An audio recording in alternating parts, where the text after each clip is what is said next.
Okay, welcome back, everybody. Sorry about my comment earlier. I was off on time zones. I was on Central and not on Eastern, so we're starting here. We're going to give it about 5 minutes because we had a few people mention that they had a hard time getting started right at the start on the previous session this morning. So we'll give it about 4 or 5 minutes, make sure everyone gets let in that wants to join, and then we'll get started.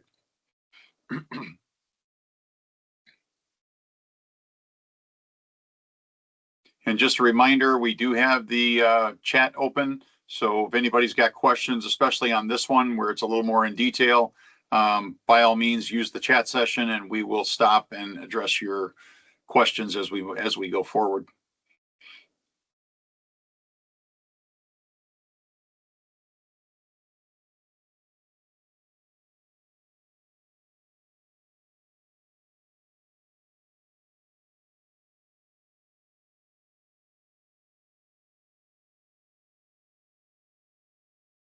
So just a reminder to everyone, this session, we're going to focus on MTConnect adapters and agents. This is kind of a continuation of this morning's intro. And Trey McAllister from TAMS will be providing this presentation for us. We're just waiting a couple more minutes to make sure that everyone gets in that wanted to get in. We had a few people let us know that they were kind of late to the party this morning trying to get logged into the meeting. So we're going to give it a couple extra minutes for this afternoon. Just a reminder on the timing. Again, I was off on my timing at the end of the first session. All of the sessions for the next 2 days are going to start at 10 a.m. Eastern. That's 9 Central, 7 a.m. for early risers on the West Coast. And then again in the afternoon, it's 1:30 p.m. Eastern, 12:30 Central, and 10:30 on Pacific. And if we've got any mountain people, you'll be in the middle. So, Ben's got a question for us. While we wait, I have a question about adapters and agents. Towards the end of last session, I learned that one agent can handle multiple adapters. We implemented machine monitoring with a software vendor and elected to use one agent per adapter. What are the pros and cons, or does it make no difference? Ben, that's a really good topic, and it's one that Trey will be covering in this session. That is one of the cool things about MTConnect. Is there are several ways to implement it depending on the machinery and the capability of the control and where the adapter and agent live. So that's one of the key topics of today. So we will be getting onto that answer. And let's see here. We've got up to about 67 people so far. We'll give it another minute or two and then we'll get started into this afternoon's deep dive into adapters and agents. Thanks for that question, by the way.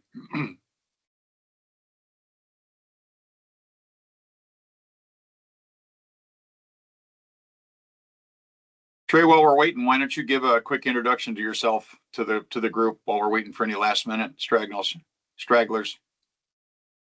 Yeah. So I'm Trey McAllister. I'm CTO and software engineer for True Analytics Manufacturing Solutions. That's a mouthful of a company name. So we typically just refer to ourselves as TAMS. I was introduced to MTConnect while I worked at a small shop in Washington State. It was a small job shop with a bunch of Mazaks. And I got my hands, dirty with, getting started with MTConnect and probably, developed some solutions that were less than satisfactory. And then I met up with John Murphy, and we started TAMS together. And we centered our solutions around MTConnect. We were big fans of that methodology of having a unified information model. And we thought this is a great starting point to get some machine monitoring software started up. So we started with that. And then over the years, we've kind of found ourselves positioned to handle validation of MTConnect. So we've developed some tools there and helped the Institute provide some open source options for that. And we've also kind of migrated into a bit more of adapter development. So that's part of why I'm handling this session. And with that, we're 12:30 or 1:35 Eastern. Why don't we turn it over, and Trey, you can take it away and share your screen. And thanks for everyone joining today. Thanks, Mike.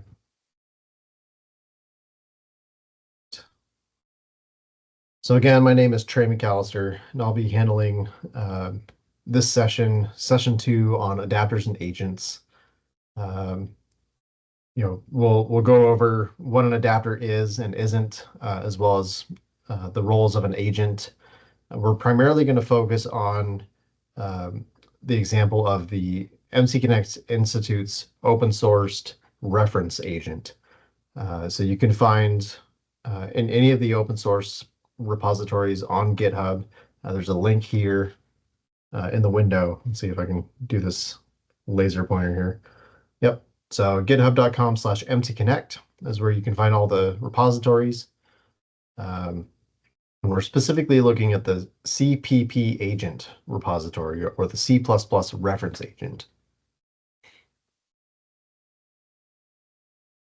All right. So first we're going to dive into kind of the roles and relationships between adapters and agents in a typical MTConnect implementation. So first off, what are adapters? The role of an adapter is to help facilitate transformation of data from either a proprietary interface or some other sort of sensor type source. We at TAMS like to say that we can apply MTConnect on anything that has an electronic pulse. For example, we've connected a toaster, but you can connect anything from a toaster up to advanced CNC equipment. The adapter is able to communicate with an agent, so it's facilitating connecting to a piece of equipment or sensor source, transforming that data into ideally MTConnect vocabulary so that it's universally meaningful, and then it pushes that data to an agent.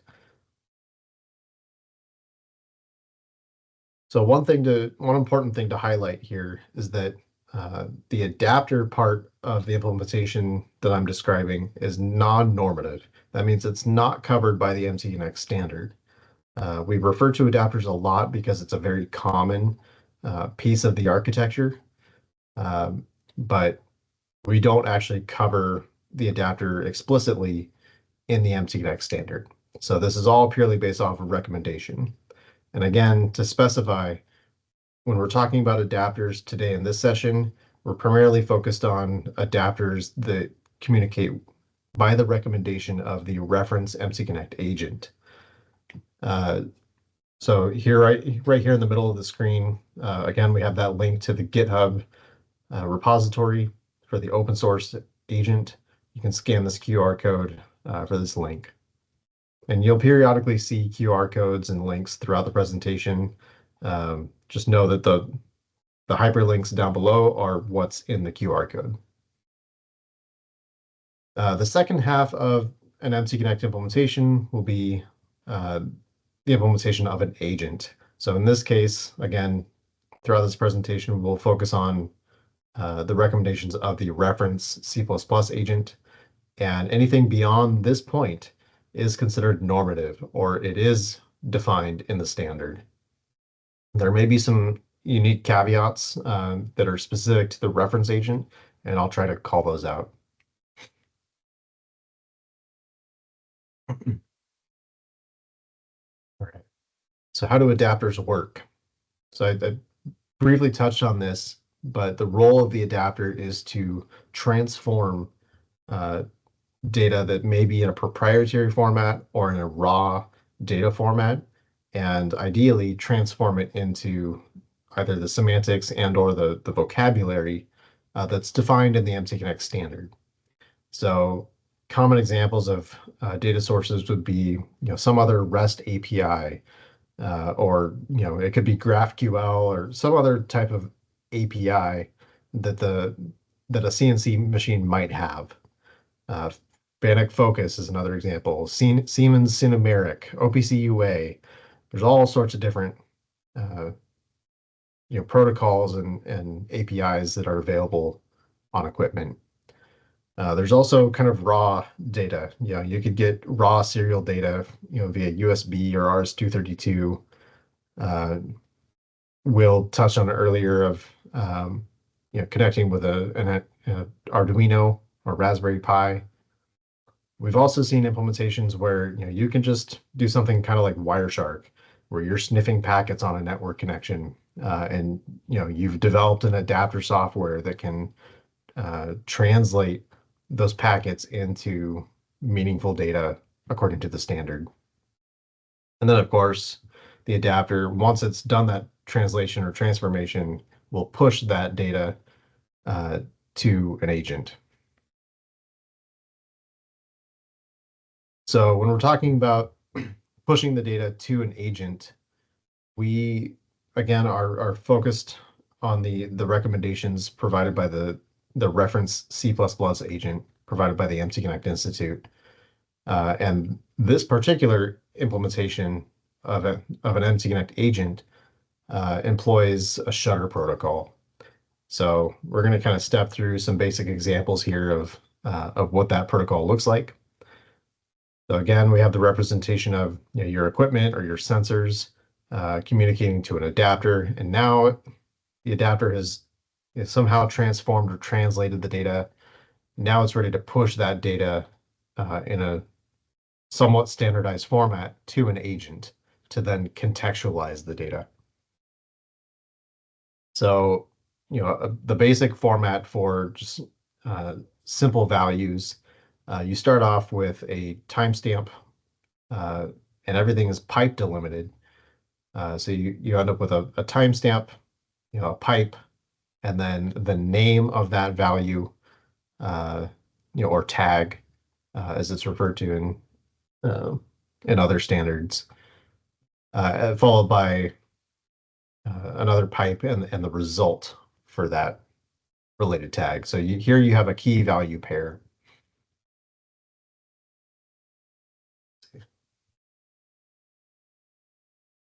There we go. So just to kind of hone in on what I just described, here we have the full breakdown of that pipe delimited string. And in this case, this example shows multiple key value pairs that can be sent associated with the same timestamp. So at the same exact time, this adapter is reporting that what we assume to be the Z absolute position is 657.125. The Z load was -2 somehow. And then the spindle RPMs, I'm assuming it's the spindle RPMs based off that string, was 0, and the spindle load was 4. Again, these are all assumptions because at this point, these are just kind of names. They could just be arbitrary names. There's no real contextualization to the key value pairs at this point.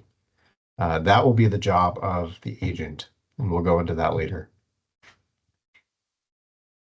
Trey, just a comment. The shutter format was actually something we created with the MTConnect group in the beginning, correct? I think this particular format was, but I'm unclear. I believe shutter is it's kind of more of a long-standing recommendation for pushing data through a socket. So maybe Will or Neil can chime in there in the chat. And if you do look at the bottom, we do Trey does have a link down there to the GitHub where shutter stands for simple hierarchical data representation. So that's where shutter comes from.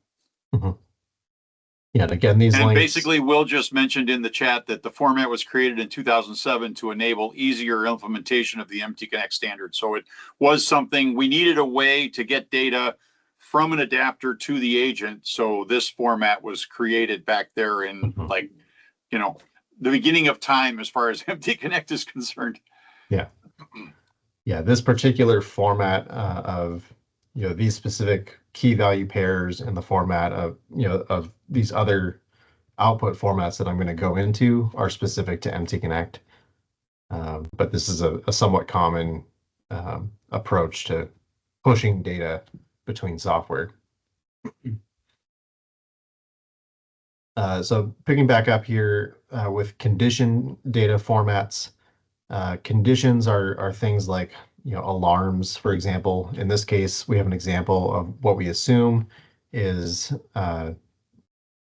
H temp. I don't know what H stands for in this context, but I'm assuming it's some temperature of something. And we're trying to report out that there's a warning alarm associated with this data item. Um, so again, sticking to a familiar format, we have the timestamp, pipe, the tag name, and then the level.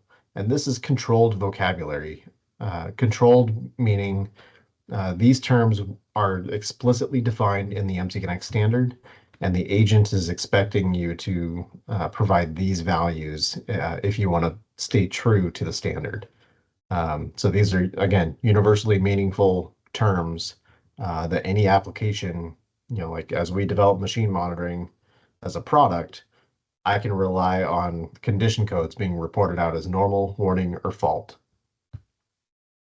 The next value here would be like the native code. So this is typically associated with like the actual native error code associated with the current state of this condition.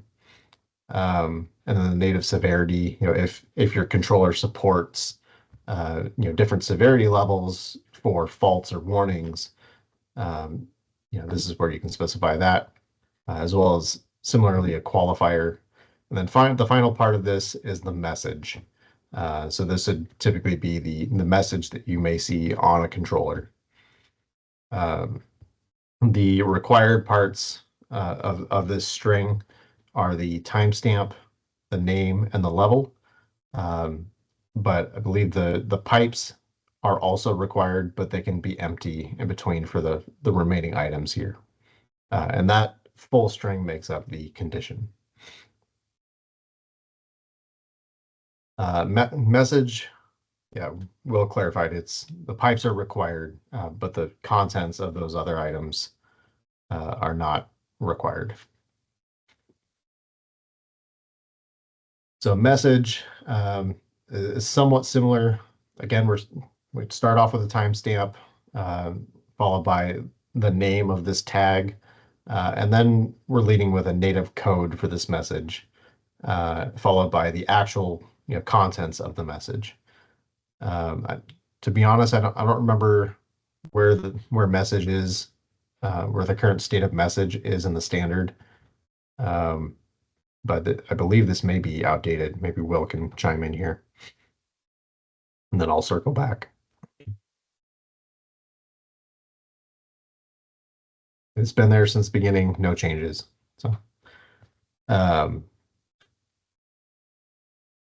next item here, so we have time series data. And we've actually used this here at TAMS more recently with some high volume data. But again, stick with a timestamp followed by the tag name, and then you have to specify the number of items in your data array or your time series array, and then the rate is how frequently are you pulling this or sampling this data, followed by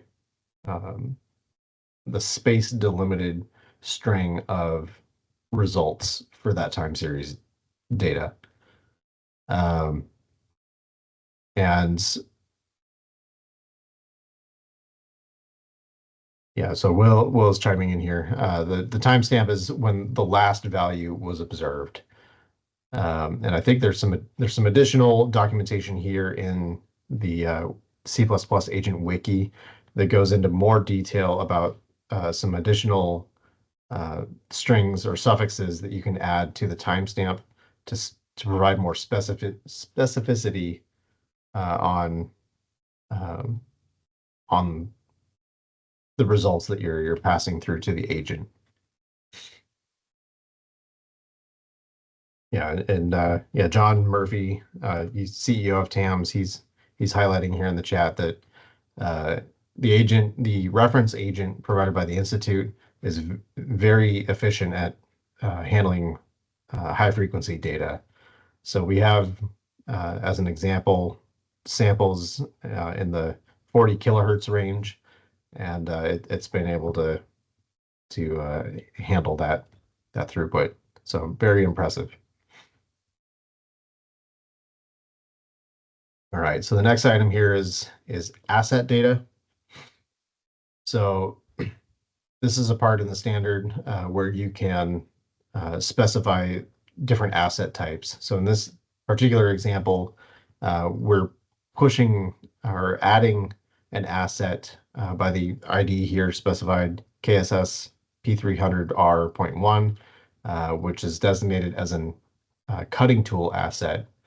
And in this example, we're providing the full string of the data associated with this particular cutting tool.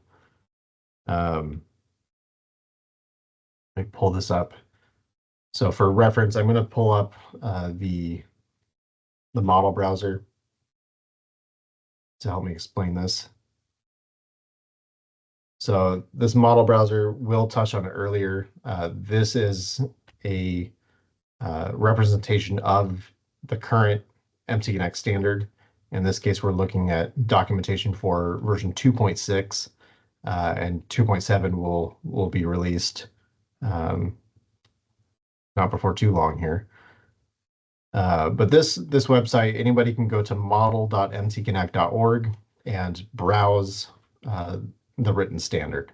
So here I'm referring to the standard to highlight the asset information model and what the expected structure is of that multi-line string that we're pushing from the adapter to the agent.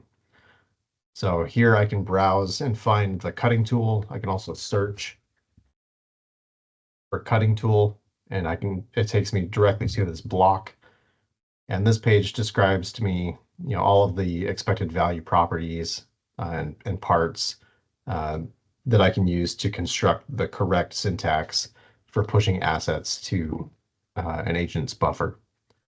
And we'll talk about buffers here shortly. So if we look here, there's information such as serial number, tool ID, cutting tool life cycle, and we can push all that information here into this, raw XML.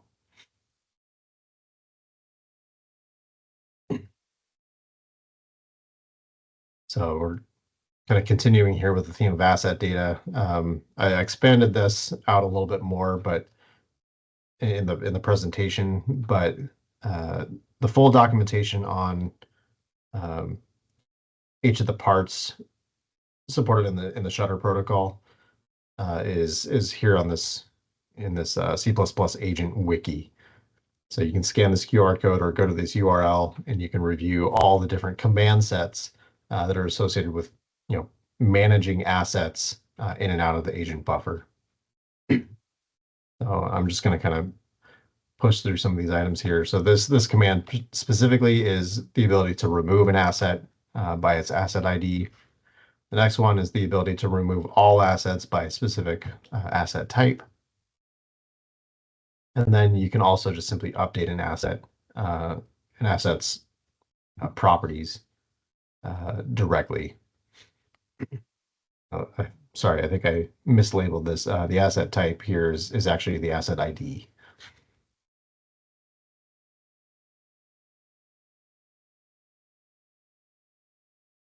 All right, the next item here, and again, this is just sort of a general overview. We're happy to set up another sort of workshop like this to go into finer detail and maybe set up some labs around this. But the full documentation for some of these outputs are here on the C++ agent wiki. This is just a rough example of reset trigger, so you can reset like part counts.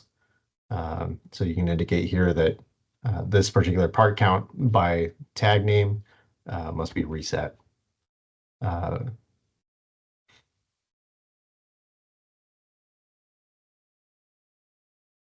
So right here, we have an example of data sets that can be pushed to an agent.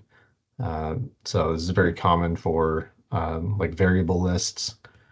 So here we have examples of spitting out variable values for variable 1, 2, and 3.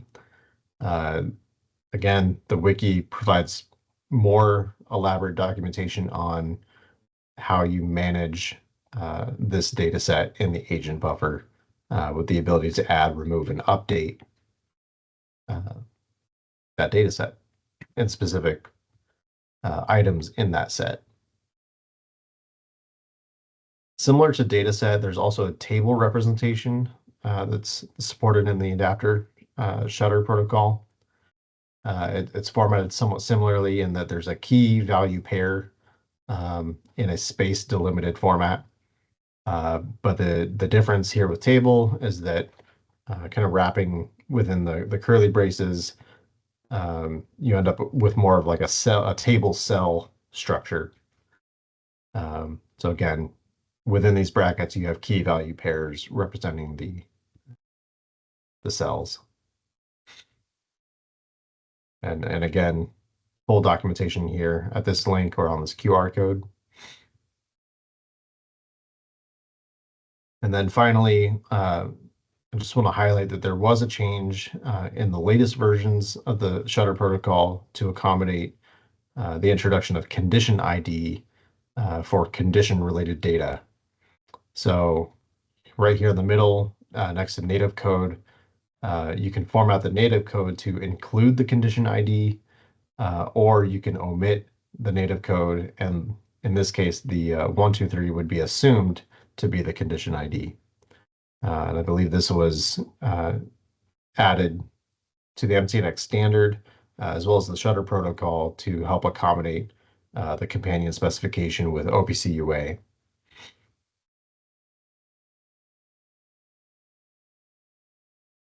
All right.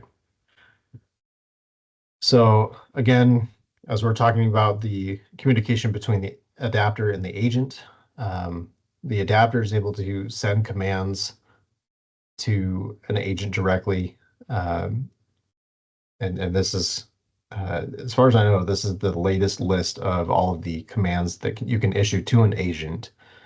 But this gives you quite a bit more flexibility in your deployment environment to kind of update the metadata about your equipment in sort of real time. So things like what version of the MTConnect standard the adapter supports, calibration information, device IDs. Let's see, what are some other useful items? So serial numbers. And then in particular, we at TAMS, we find the device model command to be particularly helpful because we focus primarily on developing adapters, and then we utilize the reference agent in deployments. And our adapters are aware of the contextualization of the data. So our adapters understand the structure of the device it's connected to. So it has the context of, I can get X, Y, and Z axes, and there's multiple paths on this machine, and this is how they're sort of nested together. Oh, and by the way, these, X and Y and Z are all linear, but there's also, 3 or 4 other rotary axes. So in particular, our adapter is aware of these things. So we worked with Will and the Institute to recommend this device model command that allows the adapter to send the device's XML or the device configuration from the adapter to the agent. So just kind of one automation option there. And we'll cover more of what the device model is in this segment, as well as tomorrow. Neil's going to be covering the actual structure and diving deep into what that configuration looks like. So when you're dealing with adapters, and maybe fresh installs of adapters, and you're wanting to test that install, or you're running into reporting issues uh, with an MTConnect implementation, uh, you're going to want to have some tools under your belt. Some common tools for testing an adapter include, just regular telnet and a command prompt. We like to use PuTTY at TAMS, primarily because it allows us to store uh, different sessions.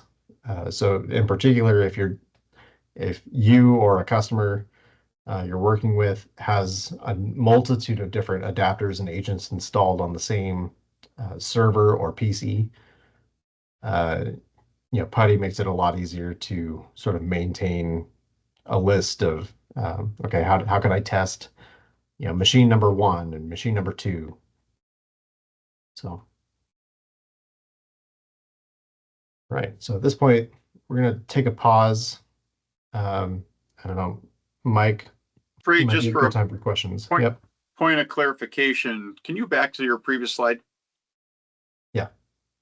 So the reality is what we're talking about here is this is the ability for you as an end user or as an integrator who's having to deal with adapters from other OEMs or other companies to actually read the raw adapter data coming into your agent, correct? Yeah. And So then that's the you lab can that we're have about to go into here. multiple different adapter versions reporting to the same agent, but the agent is then going to provide you with output to your application in the same version. In other words, the adapter is going to be able to make the translation between, or the agent is going to make the translation between what the adapter is putting out and what the agent is going to publish for your application. So think of it as a universal translator that's going to give you the terms and the data in the same vocabulary coming out of the agent. So that's a big advantage of MTConnect, is that we can Mhm. reconcile devices that are not in the same generation and still get common data coming out, correct? Yeah, and that's part of why we, again, to use these standards terms of normative versus non-normative. Is it covered in the standard or not covered in the standard? This is part of why we say, the agent is covered under the standard, but the adapter isn't.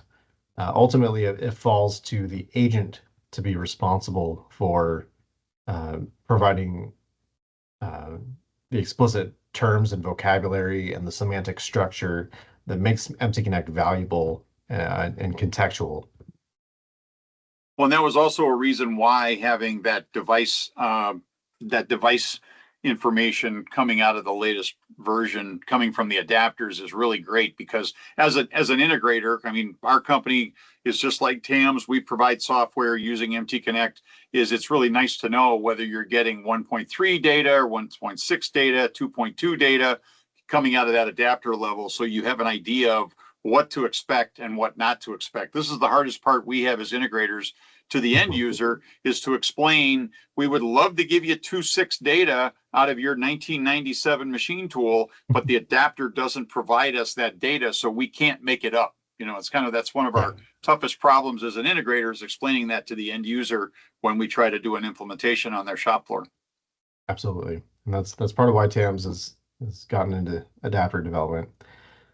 But yeah, if there's no other kind of pressing questions, I think we can move on to the lab where I'll spin up an adapter. I have a Haas simulator behind me, so I can show you that in real time.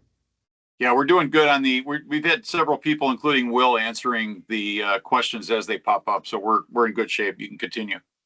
Okay. All right. So again, in this lab, what I'm going to do is I'm going to open up a sandbox here in Windows. I already have a sandbox kind of set up with PuTTY, an adapter, and an agent. And we're going to go ahead and start this adapter in the command prompt. It's a terminal application.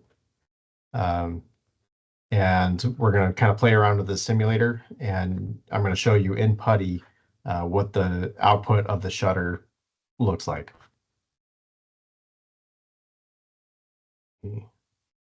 All right, so here we're in a sandbox environment. in Windows. And what we have here, let me close out some of this, is, with TAMS right now, ironically, we're actually in the middle of developing a new Haas adapter. That's why we have the simulator behind us. And so we're actively, in the process of converting that proprietary format from Haas into MTConnect vocabulary with this adapter. And then this adapter will publish or push shutter data to the agent for a valid implementation of MTConnect for a Haas. So right here in this window in Windows Explorer, I have the latest build that we're working on for this adapter. And I also have a terminal pulled up. Wrong terminal. So I have a terminal pulled up where I've changed the directory to this folder, and I'm going to go ahead and run terminal exe. And I've got the Haas simulator turned on behind me, but through this terminal app, I'm going to go ahead and run the adapter locally. And I think I have to bear with me. We're in the middle of developing this, so I have to pass in this configuration, and then I'll start it. And already it's connected to the Haas adapter. This is all part of the adapter development process. Is we've established a connection with the machine. We've started making connections to specific endpoints, and now we're processing data from those endpoints and transforming the values that we get from Haas and their APIs into MTConnect vocabulary. So as this terminal is just kind of going, there was a prompt up above if I wanted to open up PuTTY. So it's not actually installed on this sandbox. So I'm going to open up. It's not installed in the traditional sense, so I'm going to navigate within the folder structure where I copied it over, and I'm going to run PuTTY.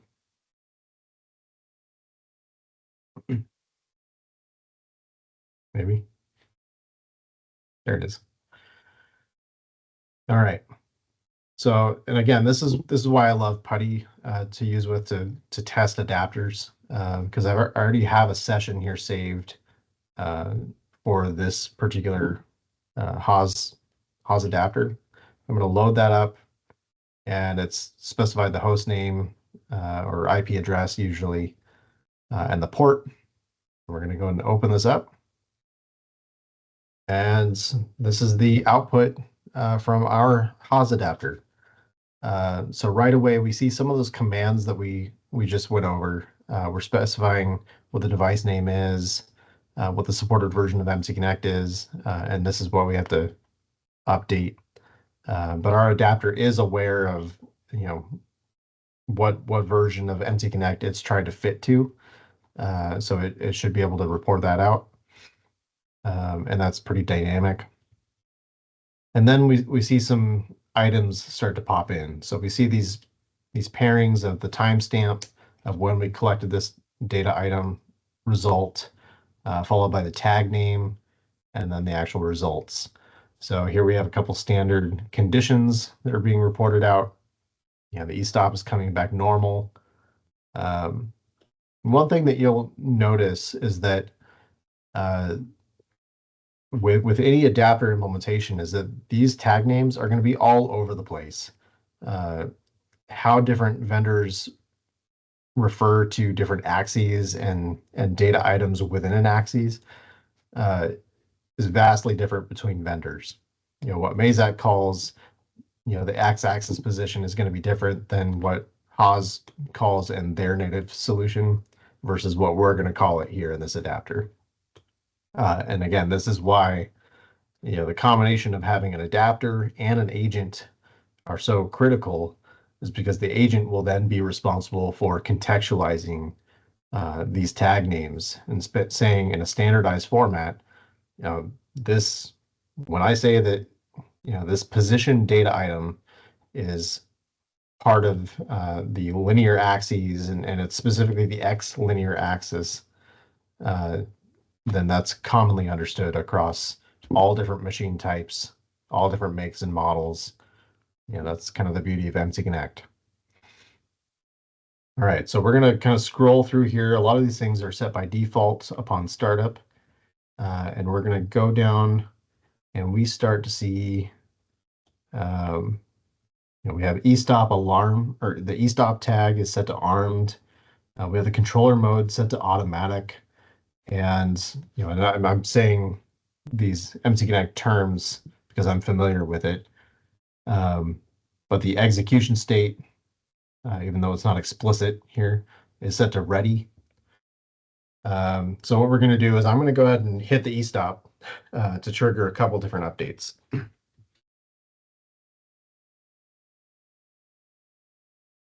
All right.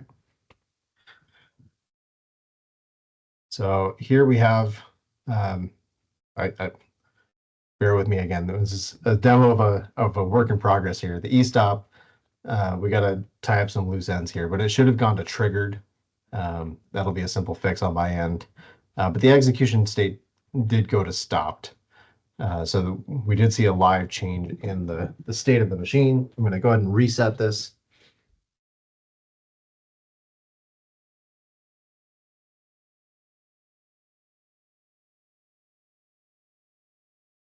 All right.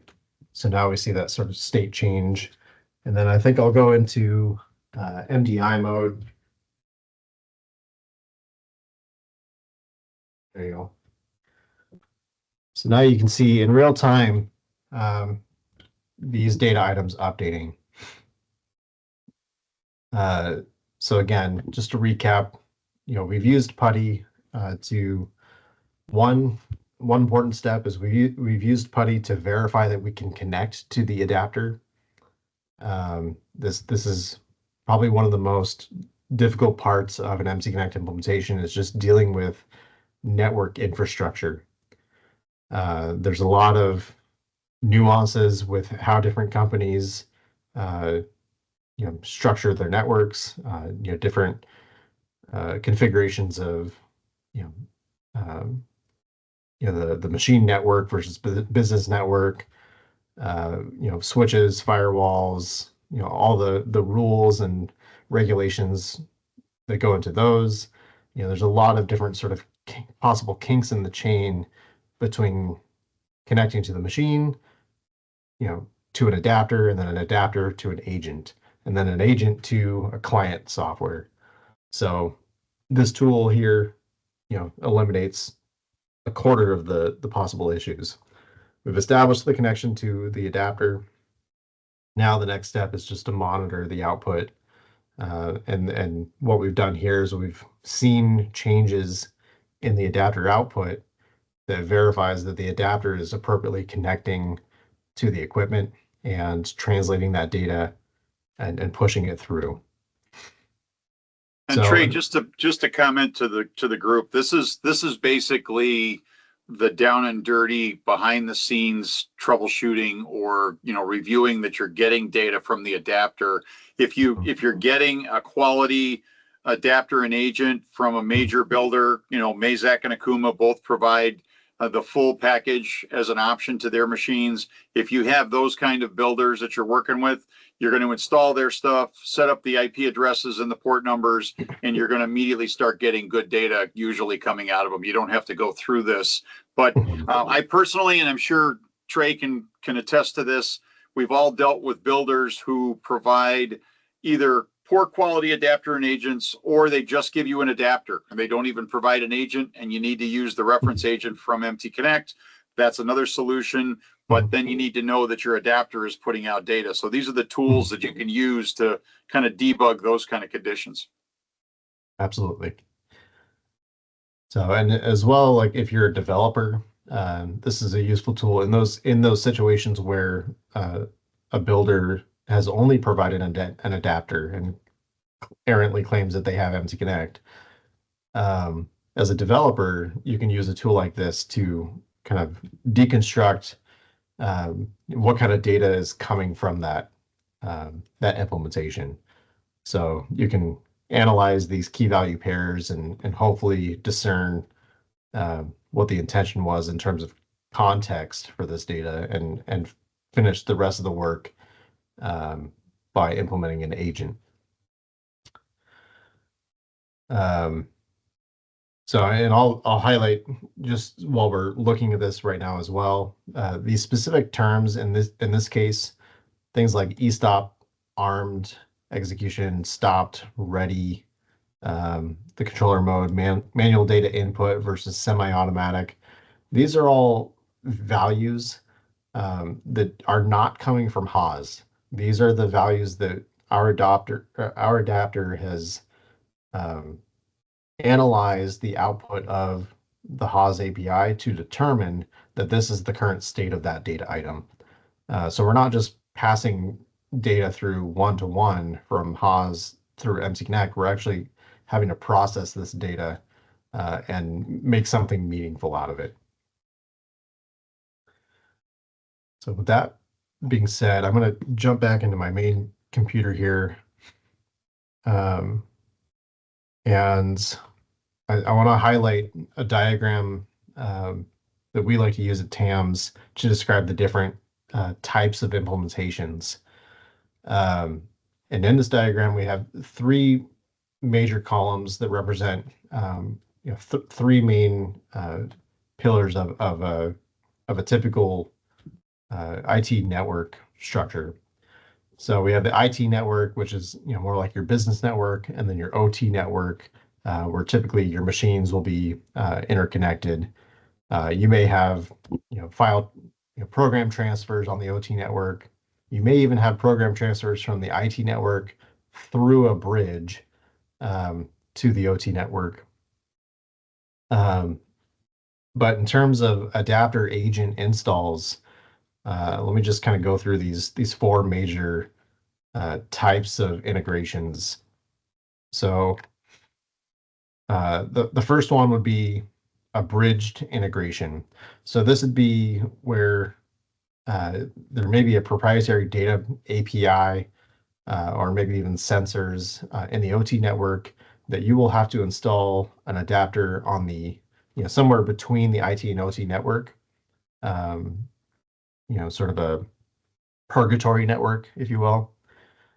You'll have to install that adapter software, kind of closed off in that environment to connect directly to the to that proprietary format, and then relay the MTConnect vocabulary to an agent living on the IT network. And then from there, your agent can directly communicate with a piece of client software, freely in that IT network. Next option would be you have an HMI edge integration. So in this example, the machine builder may have an integrated adapter that can already translate maybe sort of a hidden proprietary format into MTConnect and then relay that either to a purgatory network or like the IT-OT bridge, or directly to the IT network and push that data directly to an agent. Third option here would be a gateway edge integration. So this would be where the equipment still has some sort of proprietary format, or we're connecting to a sensor, but you've got some sort of gateway edge device, some Raspberry Pi or equivalent piece of hardware that has an MTConnect adapter and or agent installed directly on it. If there's just an adapter installed on the hardware, it will be required to spit out MTConnect formatted data to an agent, again, either on the IT-OT bridge or in the IT network. And the final option would be a native edge integration. So this would be, like your Mazax, technically HAWS, but MTConnect, an MTConnect agent is hosted on board the equipment and can communicate to other agents or to your client software, either through the IT-OT bridge, or sort of jumping between agents and through those networks. But the agent itself would be installed directly on this equipment. Trey, we had a question brought up here by one of our attendees. Scott was asking, once you've created the Haas adapter, will it work for all the different Haas CNC models, or do you need to change your adapter depending on the Haas CNC model number or Haas controller version? The only comment I can add to that, and I'd look for your input since you're working on it, is Haas had the same basic controller for like the first 20 or 30 years of its existence. Then in 2014, 2015, when they came out with the NGC controller, they changed the architecture a little bit. Have you seen any difference between that bridge, or has the data items been pretty much consistent? Yeah, I mean that's all based off of how you construct your adapter. In our case, we're developing an adapter that can accommodate both. There may just be a difference in the requirement of how we deliver that adapter in one of these four options. You know, it may require a gateway edge, or we may be able to do more of a bridged integration. But what we're working on specifically covers next gen and legacy. As an integrator, I've had several customers over our time. We're with Predator, where we got a customer who's been a longtime Haas user, and they literally have one of Gene Haas's original 1988 machines still running, and then they've got brand new 2024, NGC controllers. And in that kind of environment, it's a great opportunity for us as an integrator, whether it's us or TAMS or some of our other competitors in this industry, to be able to put something like PuTTY on all those different machines and see whether we're getting the same data out of a given range of controllers, so we can make a more generalized adapter rather than having 30 years of Haas adapters, one for each different iteration of the controls. Yeah. Yeah, and you touched again on kind of the pain points of implementations. This is especially important, like if you are planning on kind of handling it yourself and maybe developing your own adapters, or maybe you're just you're part of the IT team and you're trying to troubleshoot, this data is not reporting out correctly, or it seems like MTConnect's not working. Tools like PuTTY are going to be valuable for each and every one of these examples. Maybe less so for the native edge integration, but being able to troubleshoot, putting PuTTY on the OT network and connecting directly to a piece of equipment with PuTTY installed, and testing whether or not you can even run that adapter when connected directly to the machine. That's incredibly helpful in sort of troubleshooting all the different kinks in the network pipeline. Also goes back to what Will talked about this morning in his second half, about if you are looking for an integrator partner to work with to get your shop wired up, make sure you've got somebody who really understands the standard and how to do this debugging to give you a quality solution, so you don't have, I hate to say it, but software still follows the old rule was coined 30, 40 years ago, is garbage in, garbage out. If you don't have a good adapter and agent set up, you're not going to get really good quality data coming out that you can really trust as being a picture of what's going on your shop floor. Yeah, absolutely. I know from our experiences, because we didn't always do adapters, we relied on third-party integrators, and it was always incredibly helpful when you had kind of a jack of all trades, team member on your side that understood the network side, understood the software side, but also understand the MTConnect side. And so we're hoping with workshops like this, we can kind of help bridge more of the gaps and provide better education on the MTConnect side, so we can get more of those types of professionals. So, any other questions so far that are pending here? Nope, we're doing pretty good, and we've got several people that are answering them as they come in, so we're good to keep going. Okay. So I see one question here that just popped up here from Ben. Do you need to have one adapter per virtual machine? Can you run multiples? So if I understand your question correctly, no, you can run multiple adapters from the same virtual machine. And this is actually pretty common for us with our installs. With our machine monitoring, is we'll install 30, 40, 50 adapter agent combinations. So you have, essentially like 100 instances of software services running on the same virtual machine, all making connections to various types of integration. So, yeah, I'm sorry to hear that running 20 adapters was bedlam for you. Thankfully, we haven't encountered that pain point. Not yet. All right, so I'm going to jump here back into the presentation. Now we're going to move into what are agents. So, and again, I'm going to stress that the context for this presentation is primarily focused on recommendations for the reference C++ agent that's open source. There may be slight components of that implementation that are specific to the reference agent. So again, there's a difference between normative and non-normative. What's covered in the standard versus not covered in the standard. So an agent, most simply, is capable of pushing or publishing data over HTTP. There's support now for MQTT as well.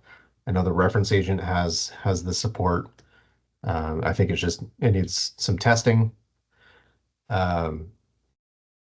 But yeah, the agent will communicate with various listeners or client software that is in charge of getting or requesting data from that agent.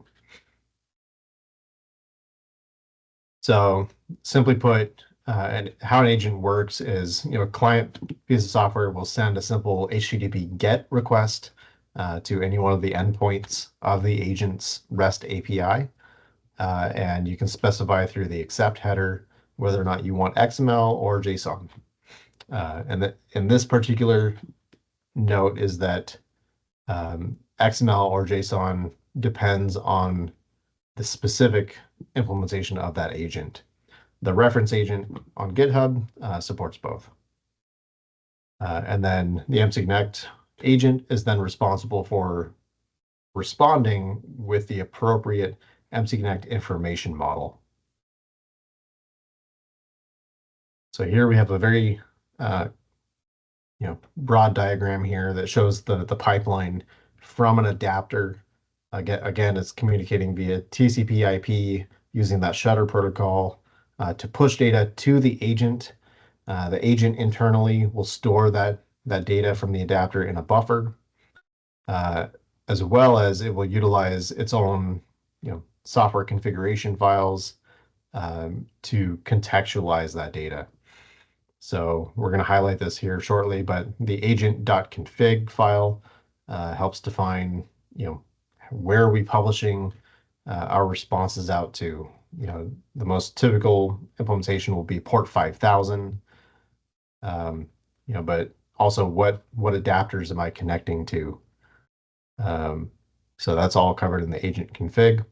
The device XML or devices XML, as it's colloquially called, is in charge, at least in the case of the reference agent, it's in charge of contextualizing the data, the key value pairs from the adapter into the MTConnect information model in the form of various response documents. So here we have examples of when the client software makes a probe request, and Will kind of highlighted this earlier. We're going to do live examples here shortly. It sends an HTTP GET request for probe, and the response will be either XML or JSON, and the structure will be the MTConnect devices response. And this is normative. It's defined in the standard. Another example would be to HTTP GET the current list of data, and the expected response would be MTConnect streams response, similar for sample. Trey, let's take a break. We're about an hour in today. Yeah. So before we get into the details of the buffer and all the different other configurations of how you can set it up an agent, I think we're at a good stopping point here take a 5 or 10 minute break soon. So I think we'll all get a chance to dig into those. My personal experience is that we've done both. We've had, typically a server that's running the agents, and we can have multiple agents, or you can have one agent with multiple adapters. You can do it either way. The big issue comes down to whether you have a problematic agent that for some reason is having troubles. If that's your one agent handling a whole bunch of machines, every time that agent goes down or has an issue, all those machines go down, versus a one-to-one basis. And we can get Will and Trey to comment on that once we get back up and running here. Yeah, I'm back here. I know, Trey, have you taken a look at seeing all the notes have been going by? A lot of people have questions about, one-to-one, one-to-many. What do you want to do? What's the best way to do it? And Will's been chiming in and trying to provide some answers as well. Yeah, the reference agent, which by the way, Will has developed gross majority of it, it is very capable. I highlighted before that it's very capable in terms of high frequency data, but also in terms of connections with multiple adapters at once. So I don't know that I'll have a chance to highlight that specifically, or like to provide an example of it. But yeah, the agent's capable of connecting to multiple sources at once, either adapters or other agents. What else? In terms of a lot depends on what the builder is providing you. In other words, in the case of, I'll speak to Mazak, and tomorrow Neil DeRosiers is going to be with us. He was the main architect of what Mazak has provided over a number of years, and they've continued with his work since he's left the company. But the bottom line is, I had a customer here in Chicago that had about 30 different machines from Mazak, all the way back to the mid 90s to the current state of the art. And the bottom line is, from one company, Mazak Corporation, we had several different implementations, and it wasn't that the company was providing differences. It's because their machines had evolved over the years. We had some really old machines that had Windows 95 on them that could not support, from a CPU standpoint, having an adapter and agent running native and still cut parts. Whereas you move to a 2024 machine, the CPUs and the technology that's built into that control can more than handle both an adapter and agent on board. And in that case, your application just is talking to that machine, to the agent that's on that machine natively, and you don't need all the middleware in the middle. But when you're talking about a 1995 machine that can barely, CPUs have gone a long way since, the mid 90s till now. And so we needed to keep the load on that computer, on that controller, as minimal as possible so it could cut apart.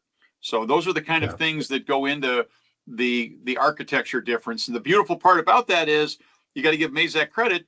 They had MTConnect adapters and agents all the way back to the mid 90s. So if you were a Mazak shop in this case, you could have MTConnect on all your machines and not worry about, having to deal with all the changes and everything over 20, 30 years of machine tools. So, All right, Trey, I'm going to kick it back to you. We will touch on this a little bit later, and we'll, once Trey gets a chance to show you how the buffering works and what the different configurations are, that'll be a perfect lead-in to have a more detailed discussion on the questions that are popping up right now. Yep. Back to you.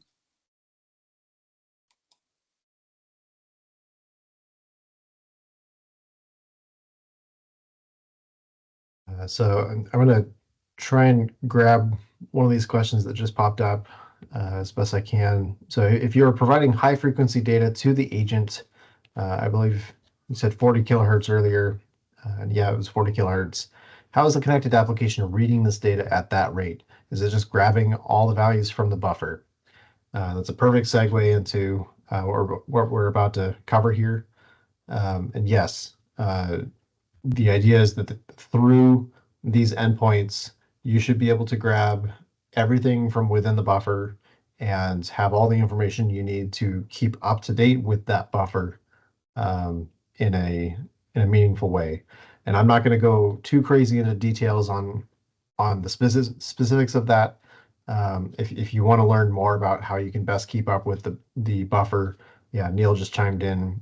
He'll be demoing filtering tomorrow and the best practices in terms of how to read data from these endpoints in an efficient manner.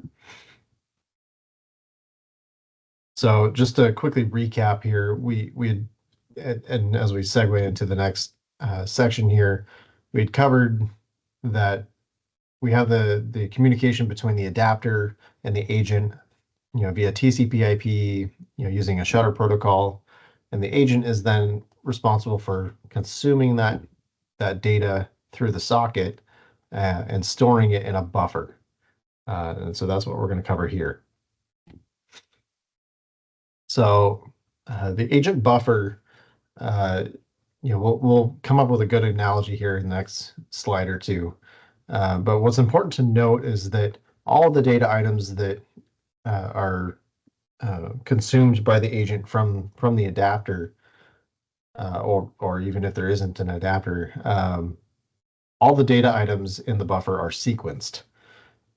So each data item gets an associated sequence number that's auto incrementing, and it's intended to be unique to that makeup of a data item. So the example that has commonly been put out there in documentation since 2008, 2009 is this sort of combination of the time, the data item, and the value. All three of these things are uniquely associated with a sequence number.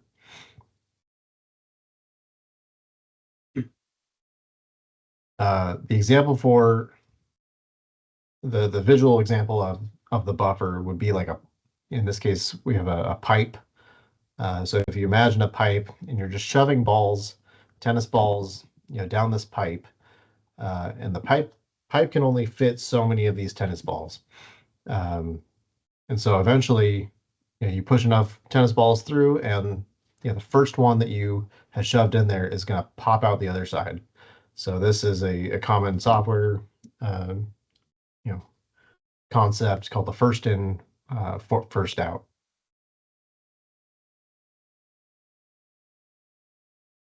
So understanding the sort of variables that go into describing the constraints of the buffer, we'll start with buffer size. So like I said, how long is this pipe? And more specifically, how many tennis balls can I fit into this pipe at once before the tennis balls start falling out the other side? The next item to understand would be the first sequence. So in this top example, or I guess in both examples, we have we can fit 8 tennis balls in this thing at once. And we had previously already shoved 11 tennis balls through this that have all fallen out. And now the one that's about to fall out next is sequence number 12. So in terms of variables, the first item, because it's a first item, first in, first out buffer, the first item in the pipe that was put in that pipe is sequence number 12. So that's the first sequence. The last sequence is, what is the last tennis ball that was put into this pipe? In this case, it was sequence number 19. It was the last sequence to go into this buffer. And then if we look down here, we have an example, a slight example of filtering, where if you're requesting a number of data items within the buffer, a range of items in this buffer, and I specify I want the items starting from sequence number 15, and I want 3 of them, then the variable to understand would be, what is the next sequence that I need to request? Once I receive these 3, what's the next one that I can request? Now, what this diagram doesn't really show, that I think Neil is going to talk about in more detail tomorrow, is hopefully, which we've encountered before, is what happens when you've met up to the buffer. You've collected all the data, in the buffer, and the next sequence doesn't exist yet. So keep an eye out tomorrow for how to best handle that situation.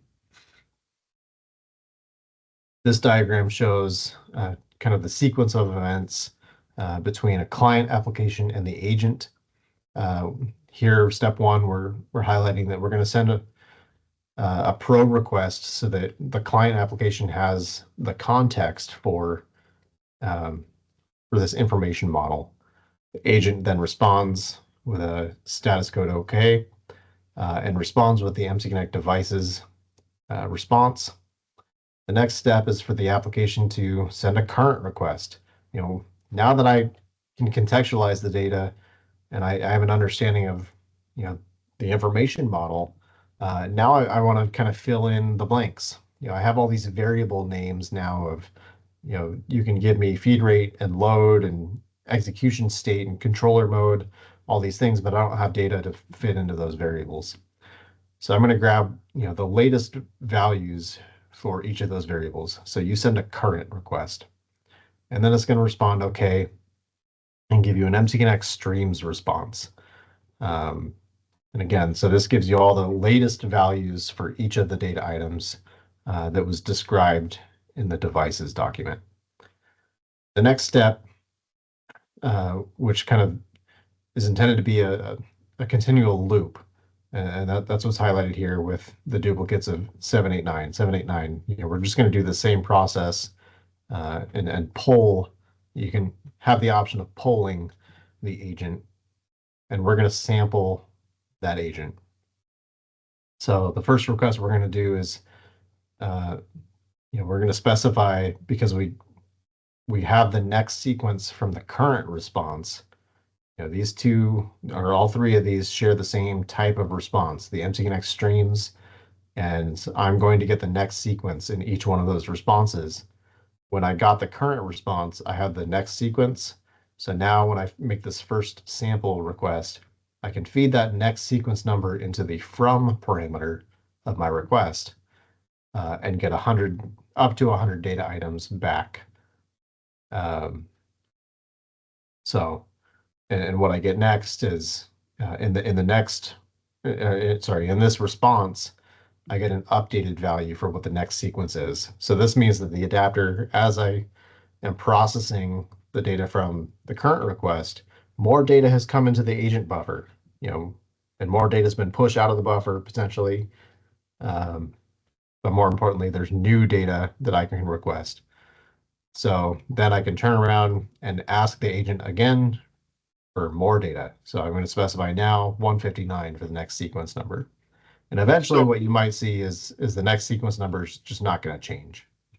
So Trey, quick question. When you say next sequence number, if we go back, you don't have to go back to the slide, but in your previous slide where we showed the pipe with the tennis balls in it, is that next sequence number the number 20 that hasn't shown in yet? That, in other words, we processed 19 and we're waiting on 20. Is that what the next sequence number equals? No, I think it's. I'll go back. So the next sequence. Actually, maybe Will can chime in here. I don't Yeah, he's dropping some stuff in here. If you use samples, you will never miss out. He was responding to Julian's question. Yeah. So yeah, Will, the question is, so I guess if you've run up to the buffer and you've made a request from 17 and a count of 3, now you've returned 17, 18, 19 and the streams response.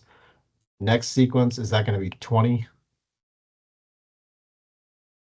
I would think that would be the way it would read it. Yeah, because look at your example is from 15, count 3. So yeah, so he said in your example, the next, not in this example, but what you just said, the next one would be 20 because you read 17 through 19. Yeah. Okay. And this is where I highlighted earlier. I hope, Neil, maybe you bring this up tomorrow, but this is where you need to be aware of all of these variables when you're doing something like polling. Be aware of what the last sequence is so that you don't over request. If the next sequence is 20, but it's not in the buffer yet, if the next sequence is greater than the last sequence, then you might have to wait a cycle to request the next set of data.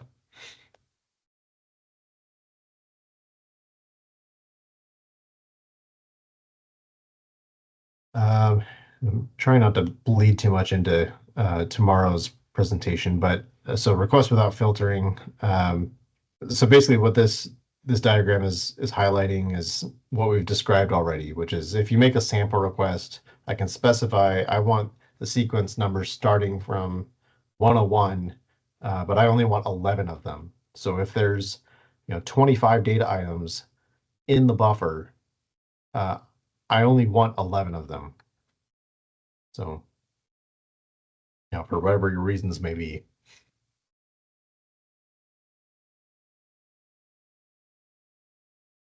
Yeah, and John Murphy highlights, never do repeated current requests. We see this a lot with some client software. Machine monitoring applications will sometimes send repeated current requests to just get like the latest value.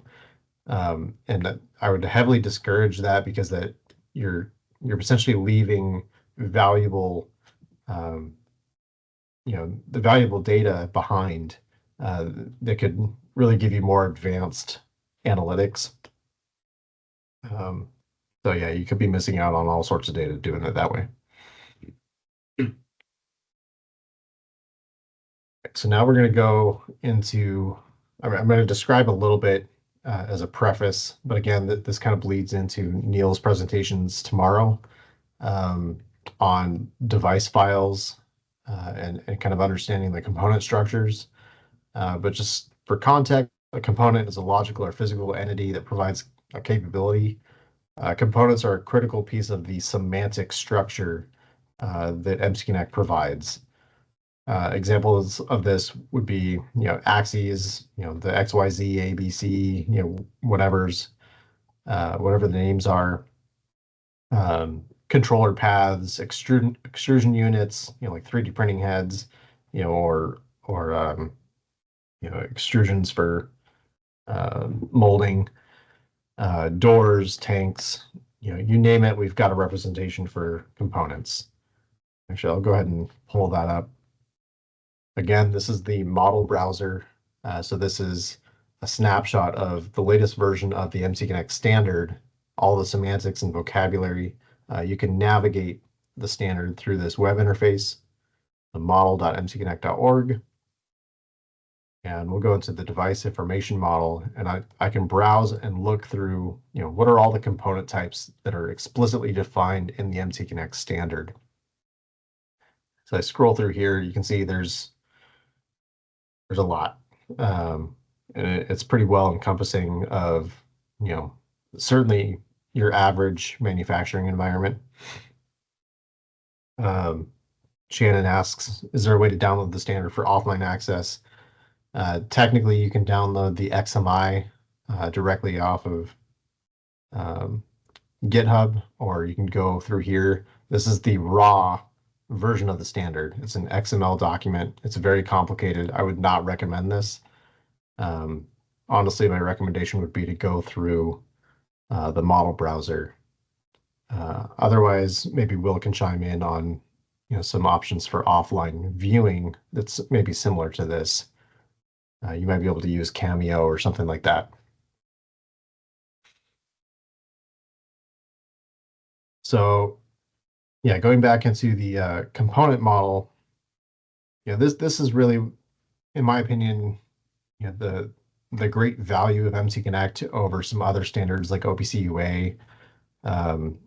Whatever unified namespace is, it's not as universally meaningful as MTConnect because I can come to this standard document and understand, when you say a chuck, I understand that it's, part of a component and it's a mechanism that holds a part or stock material in place. I don't have to come up with my own UNS to then copy throughout my organization. I can just reuse that information model that was already defined by industry experts, right? if I want to look at what the recommendations are for how to structure a controller component, I can get recommendations for you should have a multiplicity of different path components, and you should observe things like emergency stop, the system condition, communication conditions, and I can navigate all of this model through the model browser. Okay.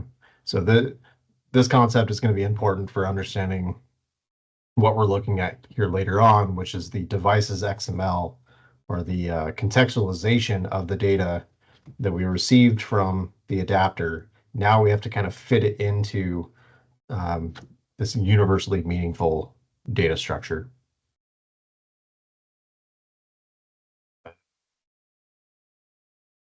So the next area on this topic is data item types. So there's three main categories for data items. There's samples, which are point in time observations. If you can imagine, if you have a linear rail and you're moving from point 0 to 10, the computer can only grab what the latest position value is so many times. Like, you're going to have to sample that data. You can't get every minute decimal point that's reported from that sensor. So you're going to have to sample that sensor. So that's an example of what like a sample category data item type is. Events are anything with state changes or a limited set of values. Common examples of this are going to be like execution state of a controller. What's the current execution state of like of an operation or program, like a CNC program? Is it actively running? Is it ready to run? Has it been interrupted? What's the current controller mode? Is it automatic or semi-automatic? These are all different types of events. And then we have conditions, which helps communicate what the health is of some of these components and data items. And actually, let me back out again. I'm going to go back to the model browser just to kind of highlight the value of this. So again, in the device information model, we have the full list of components that we went over, but we also have the full list of data item types. Let's see. I'll just kind of go through, excuse me. We'll go through events and samples. So if we look at the types, these are all the different types of events that can be reported on. And I'll just kind of quickly scroll through it so you can get the scale. There's a lot of different things that we can cover with our contextualized model. Same thing with sample. There's all sorts of different sample types that you can report on. That covers just about every type of sensor you can think of.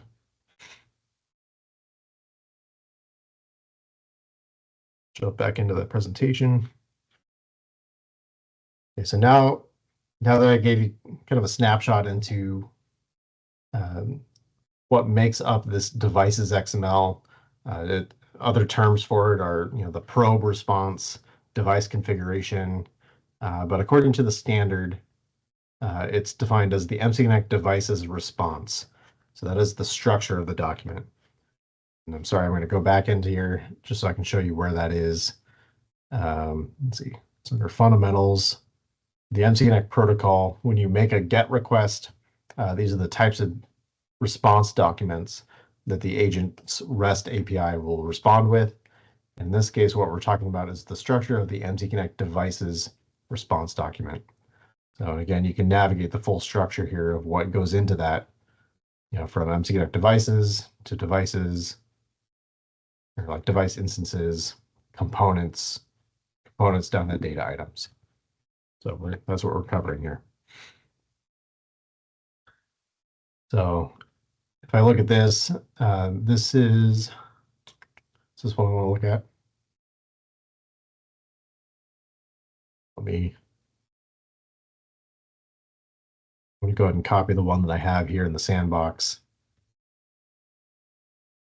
out of here.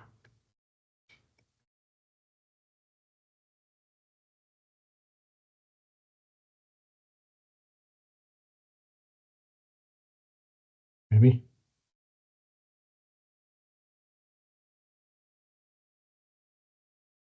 And I'm doing this just so I can pull it up in Notepad here.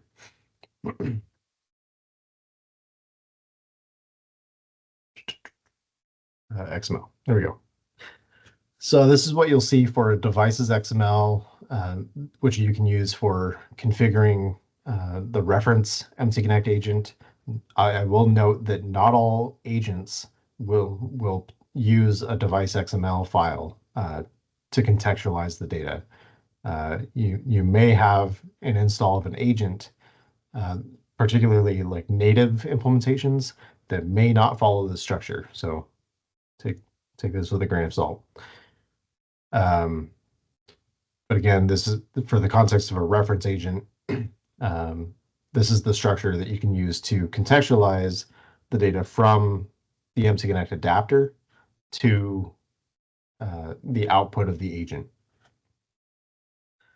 So I had highlighted earlier that as we were looking at the adapter, that there are these names of like eStop and kind of a weird name for controller mode, and let's see, where did it go? Execution state. So these are, sort of abstract names, or they're not very contextualized. I can't always look at these names or IDs and say, I know what this means. And that's what I find with a lot of other standards out there, particularly the UNS approach, is that from one organization to another, or from one machine tool to another, the names may not mean the same thing. So this document helps describe, what the value is that's named this, but means this information. So we're going to take a look here at, the data item type of execution state, and I can easily pull this up in the model browser, and I can search for, what does execution mean? So here I have the execution block. I find out that it's an event type, which lines up with what was described here in the data item.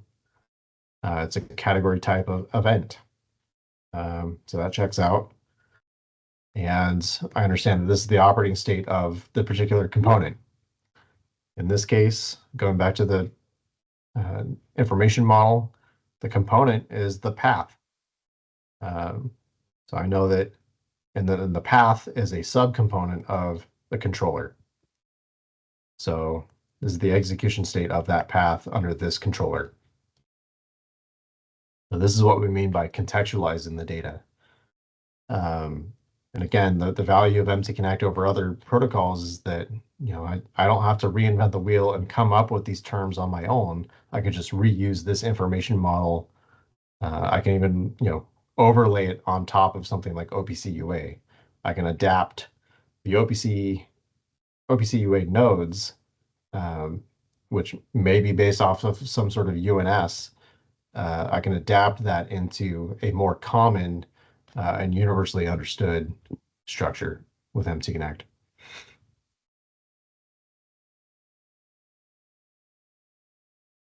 All right.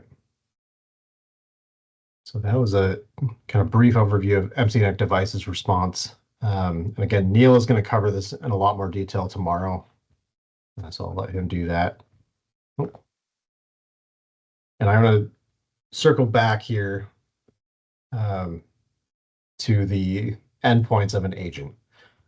So it was important for you to understand that there's specific types of response documents that you can expect from the agent's REST API. So the requirements according to the MTConnect standard, so this applies to the reference agent as well as any other OEM implementations of an agent. It must support these 5 response documents. It must support these first 4 endpoints. So the first one being a probe. can I make a request to the probe path? Same thing for current and sample and assets. It's also expected that in the event that there's an error while making a request or in the agent's ability to respond to a request, that the agent respond with an errors response document. There's also a recommendation that was added, I think in version 2.5 of the MTConnect standard. It's recommended that you should support exceptions. And this is an endpoint that can give you information about whether or not this implementation follows the standard. So this goes back to a feature that's now implemented or partially implemented in the reference agent, which is active validation. So the first step is whether or not the device's XML file for the reference agent has a valid structure, like semantics and vocabulary defined within that XML document. Do the semantics and the vocabulary follow the constraints defined in the MTConnect standard? And then as data is being pushed to the agent, the idea is that active validation will actively determine whether or not the observation results, the values coming from the adapter, are being published in a way that respects the vocabulary and the semantics of the standard.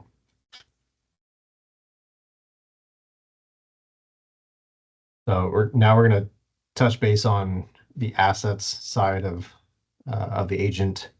A brief understanding of what an asset is. Examples of this are you can list, as we covered earlier, cutting tools and track things like tool life and the physical makeup of this particular cutting tool. And we're trying our best to follow existing standards within the MTConnect standard. So a lot of this is based off the ISO 13399. Other examples of assets are things like files. So like NC program files. Can we get a reference to which files are loaded in the control? QIF documents is something that was added. We'll touch on that a little bit earlier. And we can certainly kind of circle back and talk about this in more detail, or we can set up another webinar to cover these particular topics in more detail.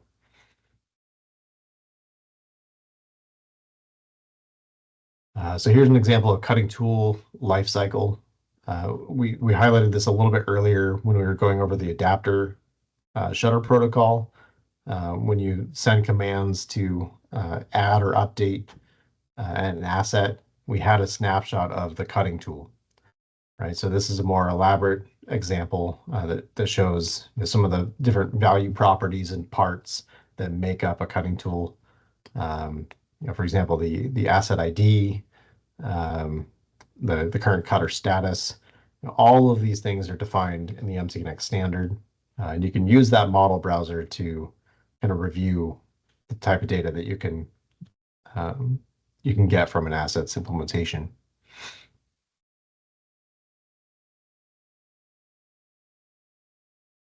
Here specifically is an example of a files asset.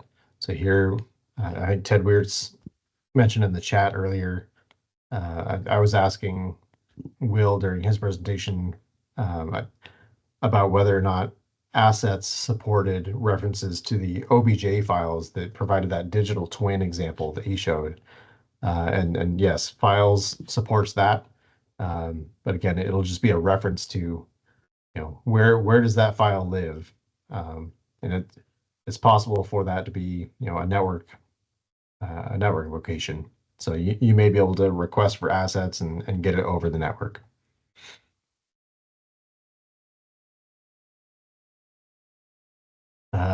Again, QIF was added to assets, or support for QIF documents was added to the standard as an asset. So you can get things like SPC results or any other type of QAF type of document. You can get meta information about that. All right, now we're going to go back into another lab here where we're going to open up that sandbox and we're going to look at configuring and running and installing an agent. So for context here, I've left up this adapter. The adapter is still running in the background. Just nothing is happening on the machine right now, the simulator. So we're not going to really see any changes, but the agent will be pulling data from this adapter.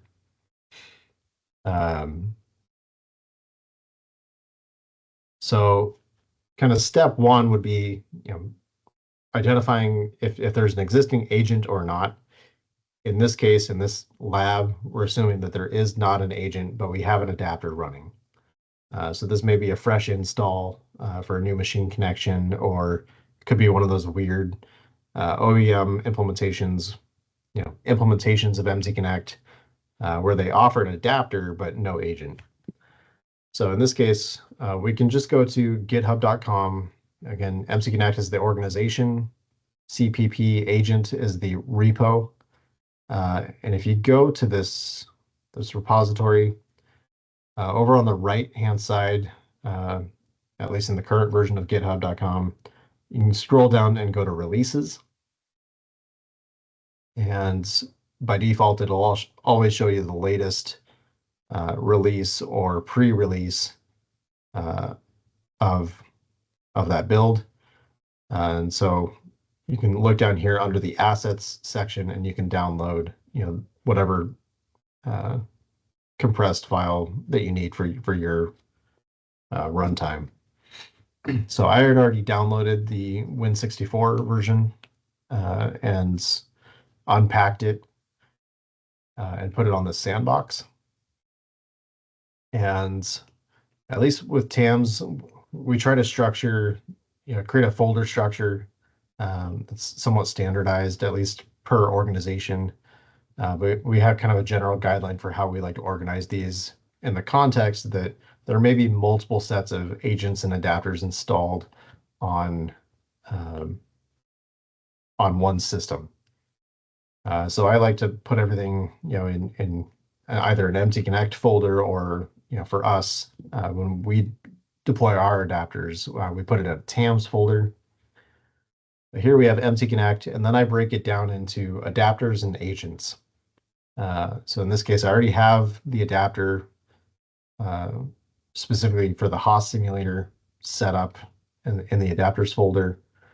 And then I had extracted that zip of the agent into this demo machine folder.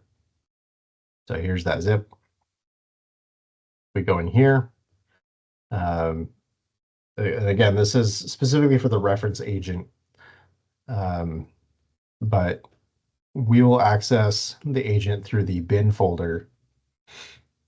And here, at least right now, we just have 3 files. We have the configuration file, the exe, the executable for Windows, and the devices.xml.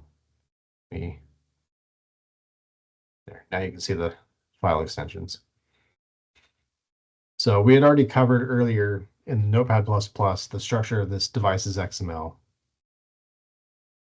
And the key things to note here are, what is the version of MTConnect that's being implemented? You can typically find this by referring to the default namespaces. You can also refer to the version attribute in the header. But this is what these version numbers are what's kind of expected by the agent to understand, okay, what semantics and vocabulary are we technically working with here in this device model. The other information that we need as we configure the agent is going to be the device ID or name.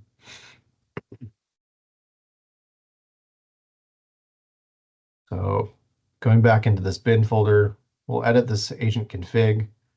And I've already set this up to point to everything appropriately. But we have a config file with a set of options where we can specify the devices, like the location of the devices XML that provides that context for how to translate the adapter data. And we're specifying that we're going to publish this out as a version 2.3 of the MTConnect standard. That's the version of the standard that we're going to hold this implementation to. Another important item here is what port are we going to publish this REST API out to? How can I access the REST API endpoint? And in this case, it's going to be through port 5000. And then I'm going to skip through some of this a little bit here, just so that we can get running. The other piece to configure here is under the adapters, we're specifying, this is the device that we defined here in the devices XML. If I edit that again, this is the name of the device. So this is actually the name of the Haas simulator behind me. So I'm just reiterating that here and specifying where the adapter is. So in this case, it's running still in the terminal under localhost port 7878. That's what we're connected to here in the PuTTY session. Okay. So now what we can do, and I've already set up a command prompt here, and I've changed the directory to this bin folder. So now I can test this agent by just calling agent.exe run. And it has loaded the configuration file, loaded the devices XML, and now we have a log file that just appeared. So if I open that up, I can review. There's a couple warnings here about styles, but all in all, the agent is up and running. So I can now go to my browser and I can test this agent running. So I already have that open here under localhost port 5000, like we configured. I can open this up in the browser and I get this stylized view of all the current data. I can go to probe, and I can review some of those data items that we expect. Like we saw eStop earlier. There's the execution state, and everything's accounted for. Controller mode. Trey, just to comment again, that's because we have an actual CSS file that's formatting this output, correct? Because if we didn't have that style sheet, then you'd see raw XML data in that screen. Correct. Yeah, and so and this particular stylized view does give you an option to view it kind of raw. You have to be kind of careful with this view because it's formatted in a way that doesn't really jive well with XML validators. XML validators don't like all the white space here. So if you just come in here, go to the raw XML and just copy all this, you may encounter some issues. If you need a copy of the device configuration, I'd recommend either turning off that stylized view or going directly to the bin folder and getting the XML from the device's XML. To turn off that styling, I think you can just remove all this configuration here. I don't remember if you have to remove pretty. Yep, Will says that'll do it. If I refresh this, I might have to restart it. I'll go in the command prompt. I'm going to exit that run. I'm going to call up agent.exe.run. I'll go ahead and refresh this. So now it's not stylized. So this is a bit safer to just kind of control Control A and copy, or Control S to save. Control S to save is the safest way in this view to get a copy of your current or probe response. Here's the probe.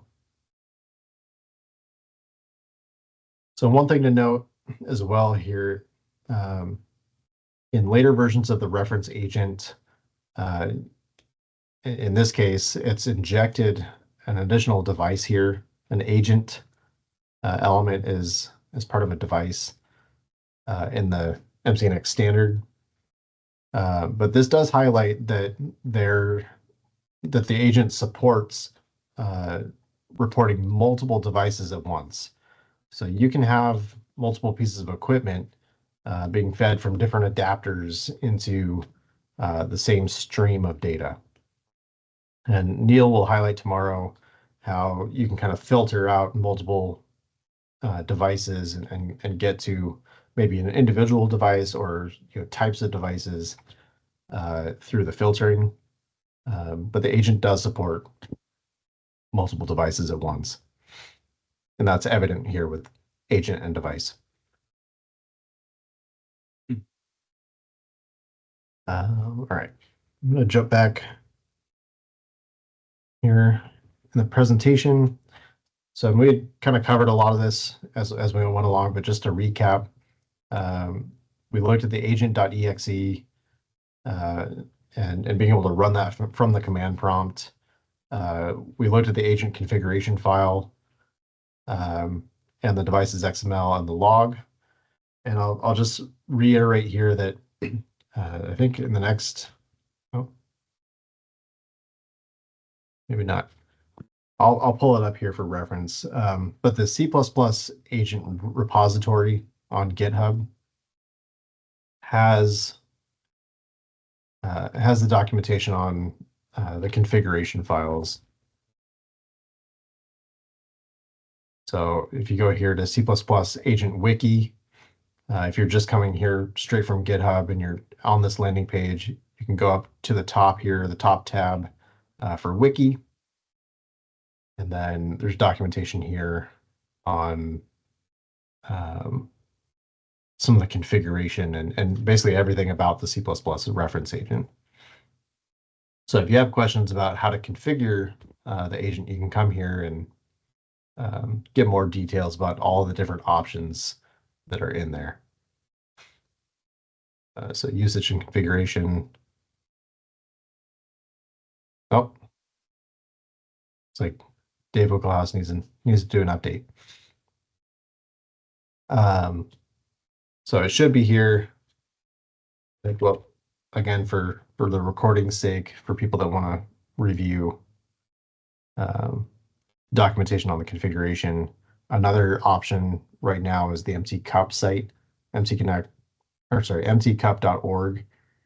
Let's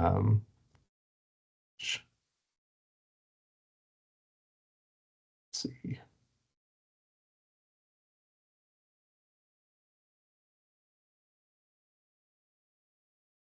Yeah, Will is saying the README also has all the variables.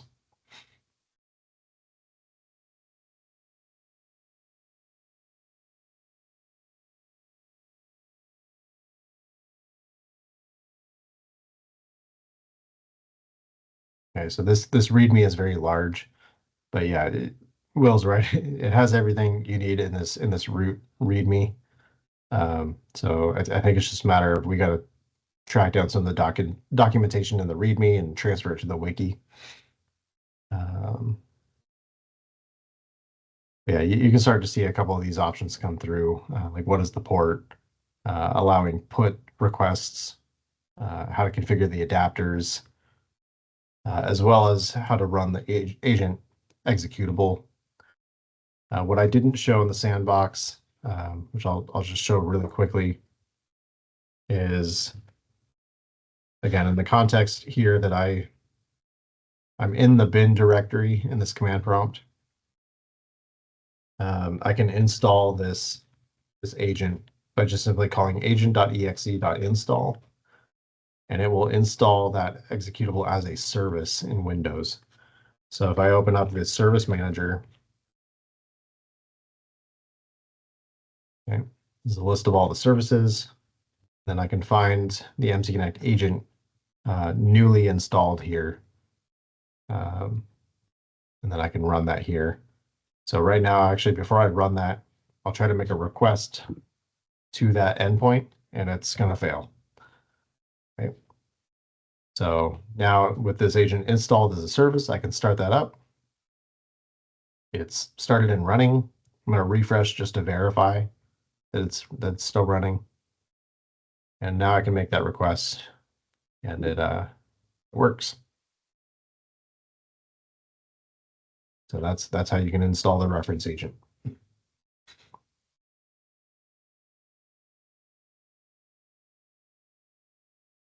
That covers some of the configuration options. We covered running it as a desktop application, as well as installing it as a service.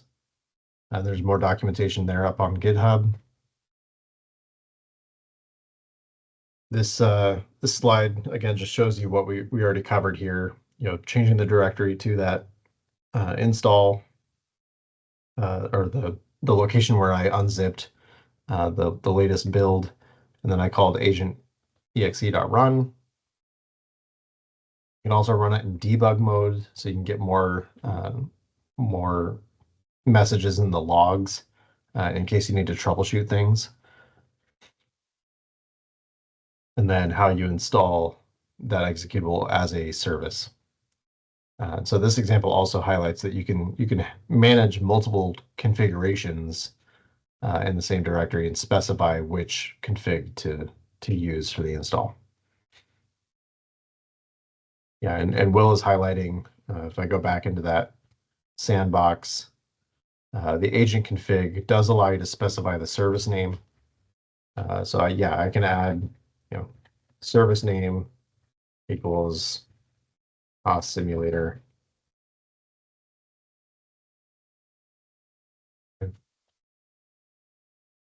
Also, kind of just as a point of best practice, I always find it easier, and I recommend if you're installing adapters or agents as services, to change the display name of your agents so that you preface it with MTConnect, so you can easily kind of scroll down here and find the list of installed MTConnect agents.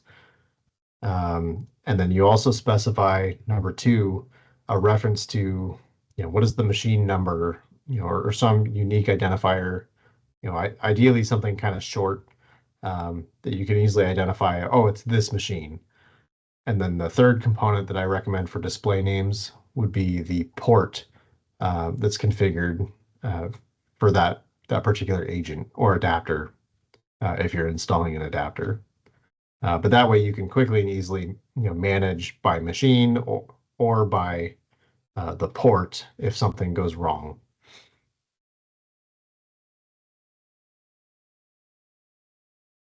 And again, this is just more installation instructions, recommendations. You can always use the SC create command in Windows to install the agent the same way.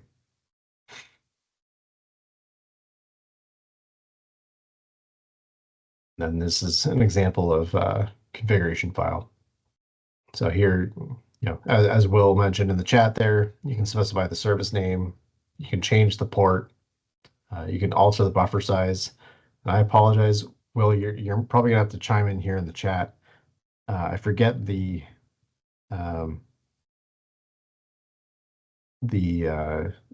definition for the buffer size. Yeah, it's 2 to the x. So that's how many data items can fit in the buffer. So don't do what I did early on, or even just recently, and set this to like 1,000. That's going to be way too big of a buffer. So 2 to the x is the size of the buffer. I did that by accident on a configuration, and it sent the buffer into Neverland. Yeah. I think that was my recommendation, and I apologize. I misled No you on problem. that one. We fixed it. Yeah. Another one I want to highlight here, and this goes back to what Mike was saying earlier about understanding your network and the machines you're connecting, and really coming up with a game plan of how you intend to use MTConnect, and like what client software you're using to monitor machines or do analytics. And one thing I really want to highlight with any implementation is understanding timestamps.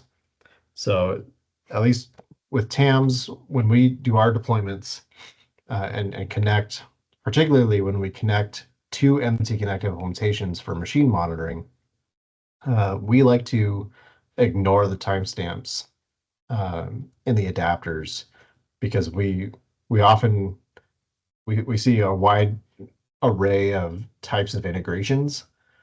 There are some integrations that are, the full implementation is native to the machine, which means that the timestamps are being generated in the adapter or that agent on board the piece of equipment.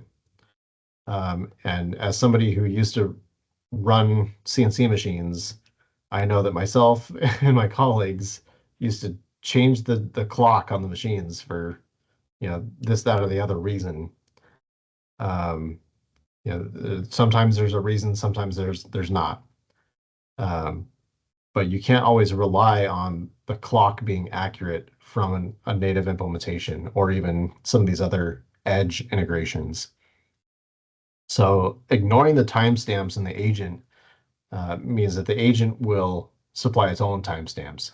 So I believe it's at the point of receiving the data from the adapter, it will generate or capture that timestamp and use that time instead of what was supplied by the adapter.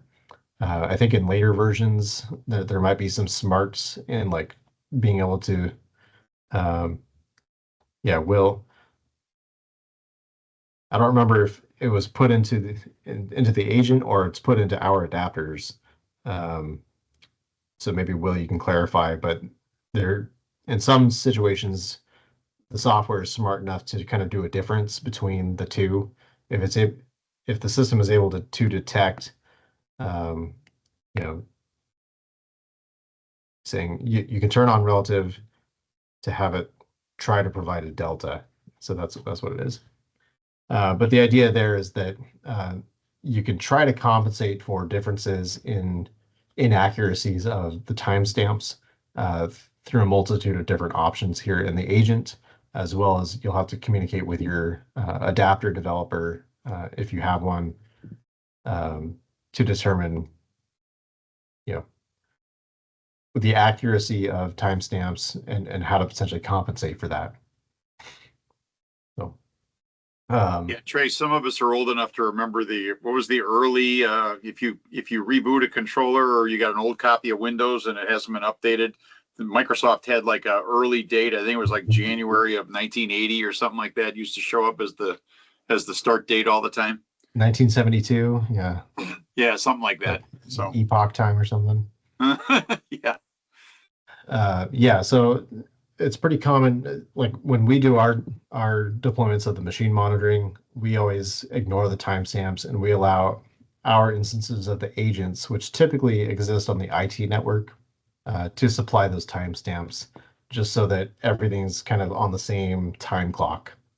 And so you can also configure, a time server to ensure accuracy in the kind of unified timestamps. All right, let me start to wrap this up here. So yeah, we already covered setting some of these parameters, configuring the agent. I also wanted to highlight, as we covered adapter tools earlier, some examples of agent testing tools. Obviously, we went through the classic internet browser. You can use an internet browser to view the raw XML, and to a certain extent, you can use those styles if you need a more graphical way of looking at it. I don't know how much support Netscape Navigator has on those styles. It might be a little outdated. Other examples, I've seen Microsoft Excel. People have used Microsoft Excel to get data from an agent and display it in in a common format. They can run macros against it.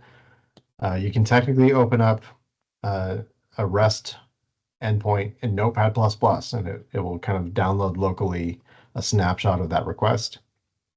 And then you can also use Postman if you're a developer and you're used to these types of tools. I have an example here of using Postman. This is pointed to a local agent that I have running on my machine.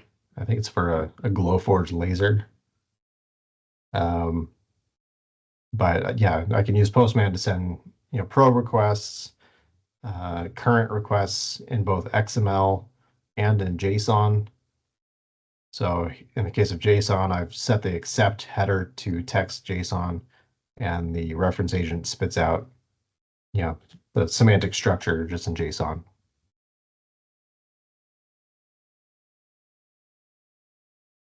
Okay.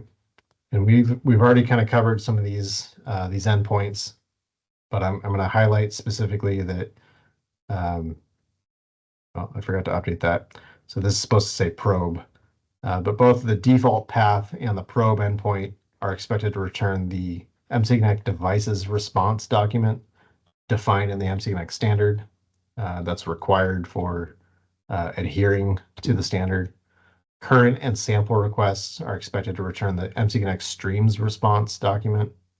And then the assets endpoint is expected to return the MTConnect assets response document. Going back quickly to the SysML, the model browser, this is all stuff that you can review in the standard here.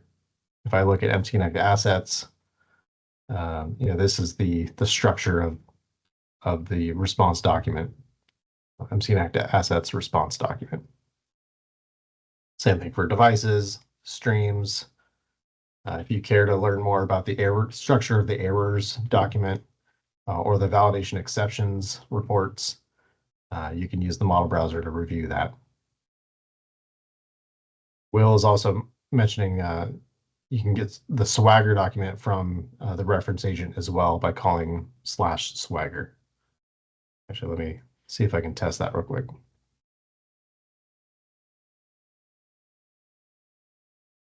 Yep. But I turned off styling, so it looks like garbage. Yeah.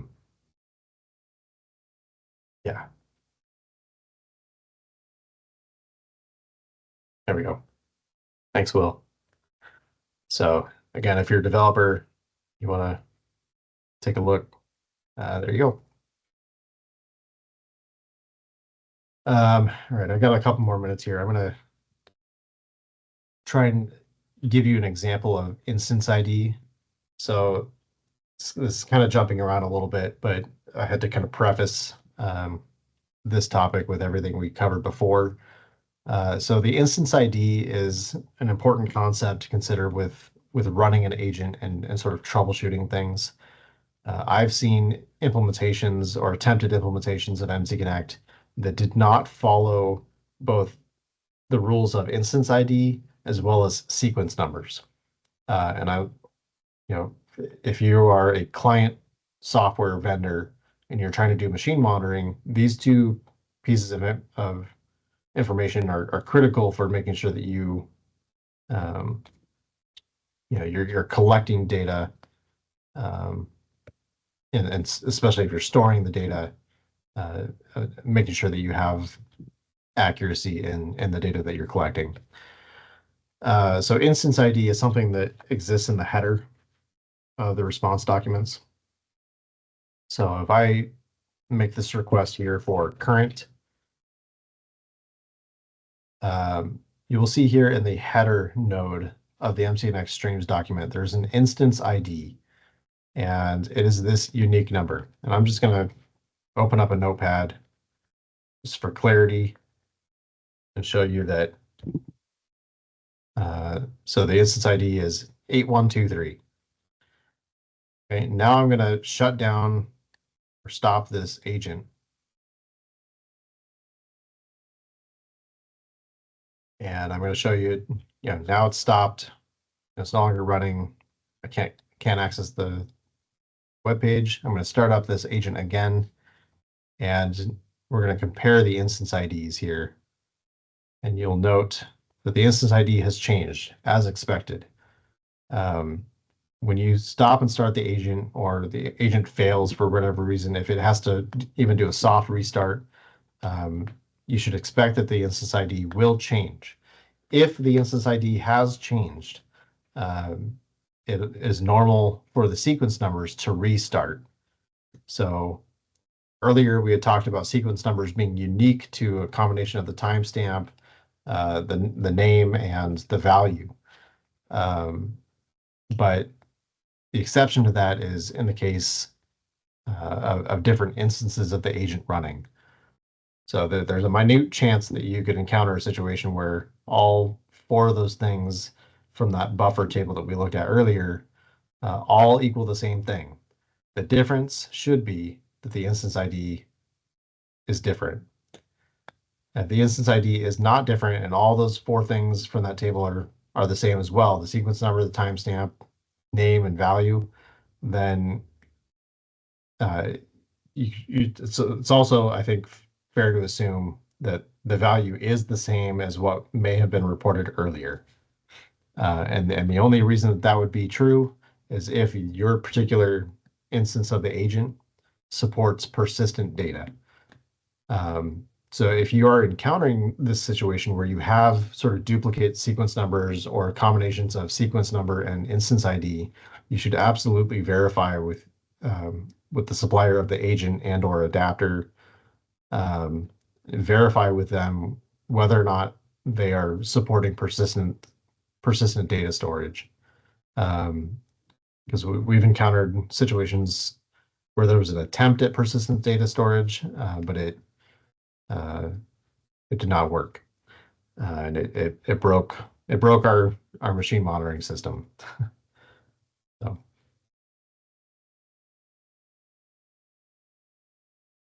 And so we've covered all these labs here. We've made current requests. I made changes earlier to the availability of the machine, setting the e-stop status, although I had to fix that. And I think we're done. So Mike, if you want to help field some questions here. Yep, great, Trey. Great job. Thank you very much for all that information. We've been getting quite a bit of questions about a variety of issues. I know both Ted Wirtz and Will have been answering most of them. Anybody have anything? As far as somebody was just asking, when would today's sessions be uploaded? It's going to take us a little while, only because we're going to post-process the videos and try to put some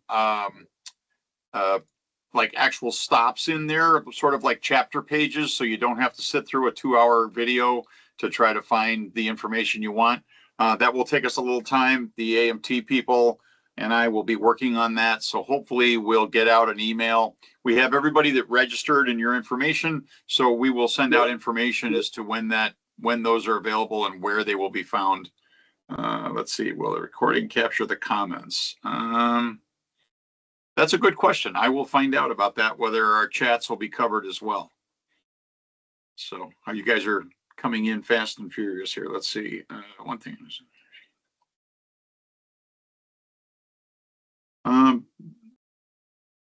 Trey, you want to comment about Julian's comment about, says, I noticed that all of my machines have a port of 15404. Is that unusual? Port numbers can be anything you want. You just have to make sure that there's some intelligence behind them. Yeah, and I would say be cautious. Like there's something wrong if all of the if you have all the agents installed running on the same port, because then you'll have sort of race conditions, or the agent will stop and fail to start. Yeah, typically what I've done in that instance is, and you guys will probably agree, is if you have multiple agents running on the same server talking to machines on the floor, then those agents will probably have one IP because it's on one computer or one server, but then the port numbers for each machine will be different. The opposite is true if you've got adapter and agents on the controls where they're each an individual IP address on the floor. Then you can have 10 different machines from 10 different IP addresses all reporting on port 5000, and that's fine because the port numbers and the IPs aren't the same. But if both of those are the same, that's a problem because then you have data that's going to be bumping into itself. Let's see what else we got here.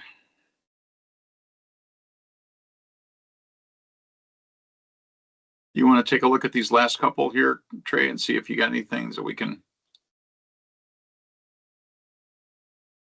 Yeah, so I'm looking at here. There's a good question here from Peter. I worked a lot with .NET Framework software. Can you recommend any resources, code guides, maybe even an agent for handling MTConnect in .NET? And Otto brought up Chris Metzer, and I think Ted had brought up TrackHound. So yeah, TrackHound is a very highly rated one in terms of download rate. It's got a high like NuGet package download rate. It's been around probably a little bit longer than I've been aware of MTConnect. I think I was first introduced to MTConnect in 2013, and shortly after I was referred to some of the TrackHound libraries because I develop with .NET as well. If I go to GitHub, let's see. Yeah, there's TrackHound. There's also, I think, Chris Metzer published Ladder, so Ladder 39. I think somebody else mentioned it.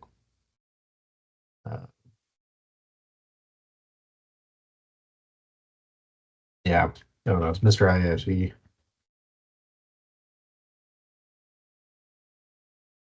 Yeah, I'll try to track it down and see if I can include it in the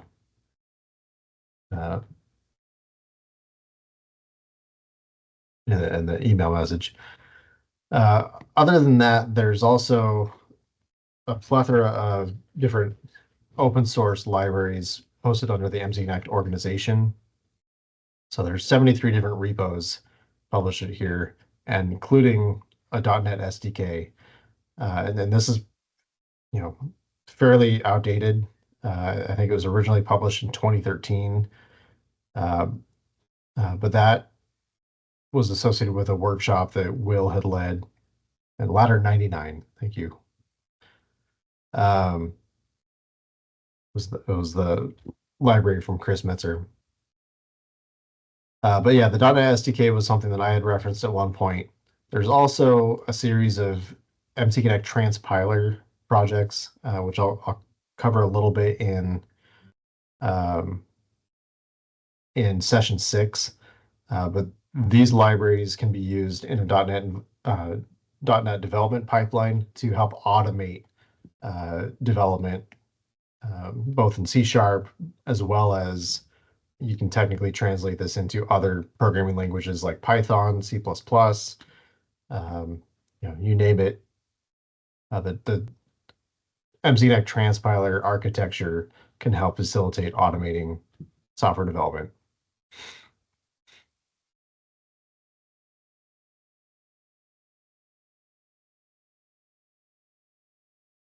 I think that about covers it for today. We've got a bunch of questions going on and people are getting answers here pretty quick. I will find out whether or not the chats will be included in the videos or not. That's a good point. I don't know if that actually works or not. I'll check with our friends at AMT on that.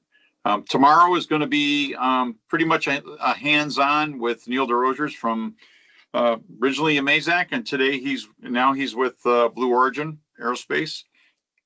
And he went from being a OEM and developer of MTConnect to now a consumer and constantly asking us to do more with the standard to meet his needs. So Neil will have a great perspective on what's going on with the standard and how it's being used. Hopefully we'll look forward to you guys joining us tomorrow. Again, times will be the same as today. The starting time will be 10 o'clock Eastern time, 9 o'clock Central. And then for the afternoon, it will be 1:30 Eastern and 12:30 Central. Sorry about my screw up at the end of this morning's session. I had my time zones wrong. So those will be the times for both tomorrow and for Thursday. Pretty much sticking to our 2-hour session for both. Looks like we're getting a lot of great jobs. I appreciate that. This has been a concerted effort to try to get this into the mainstream. One question I will ask you guys, we are going to do a survey, but in the meantime, let us know what you guys would like to see for follow-up sessions.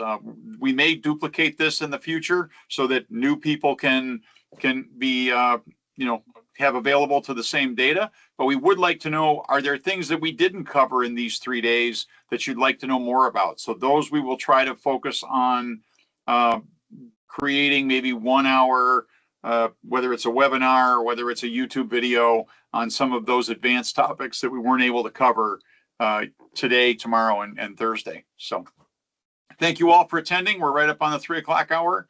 Have a great evening, and we will see you guys tomorrow. Thanks, Mike.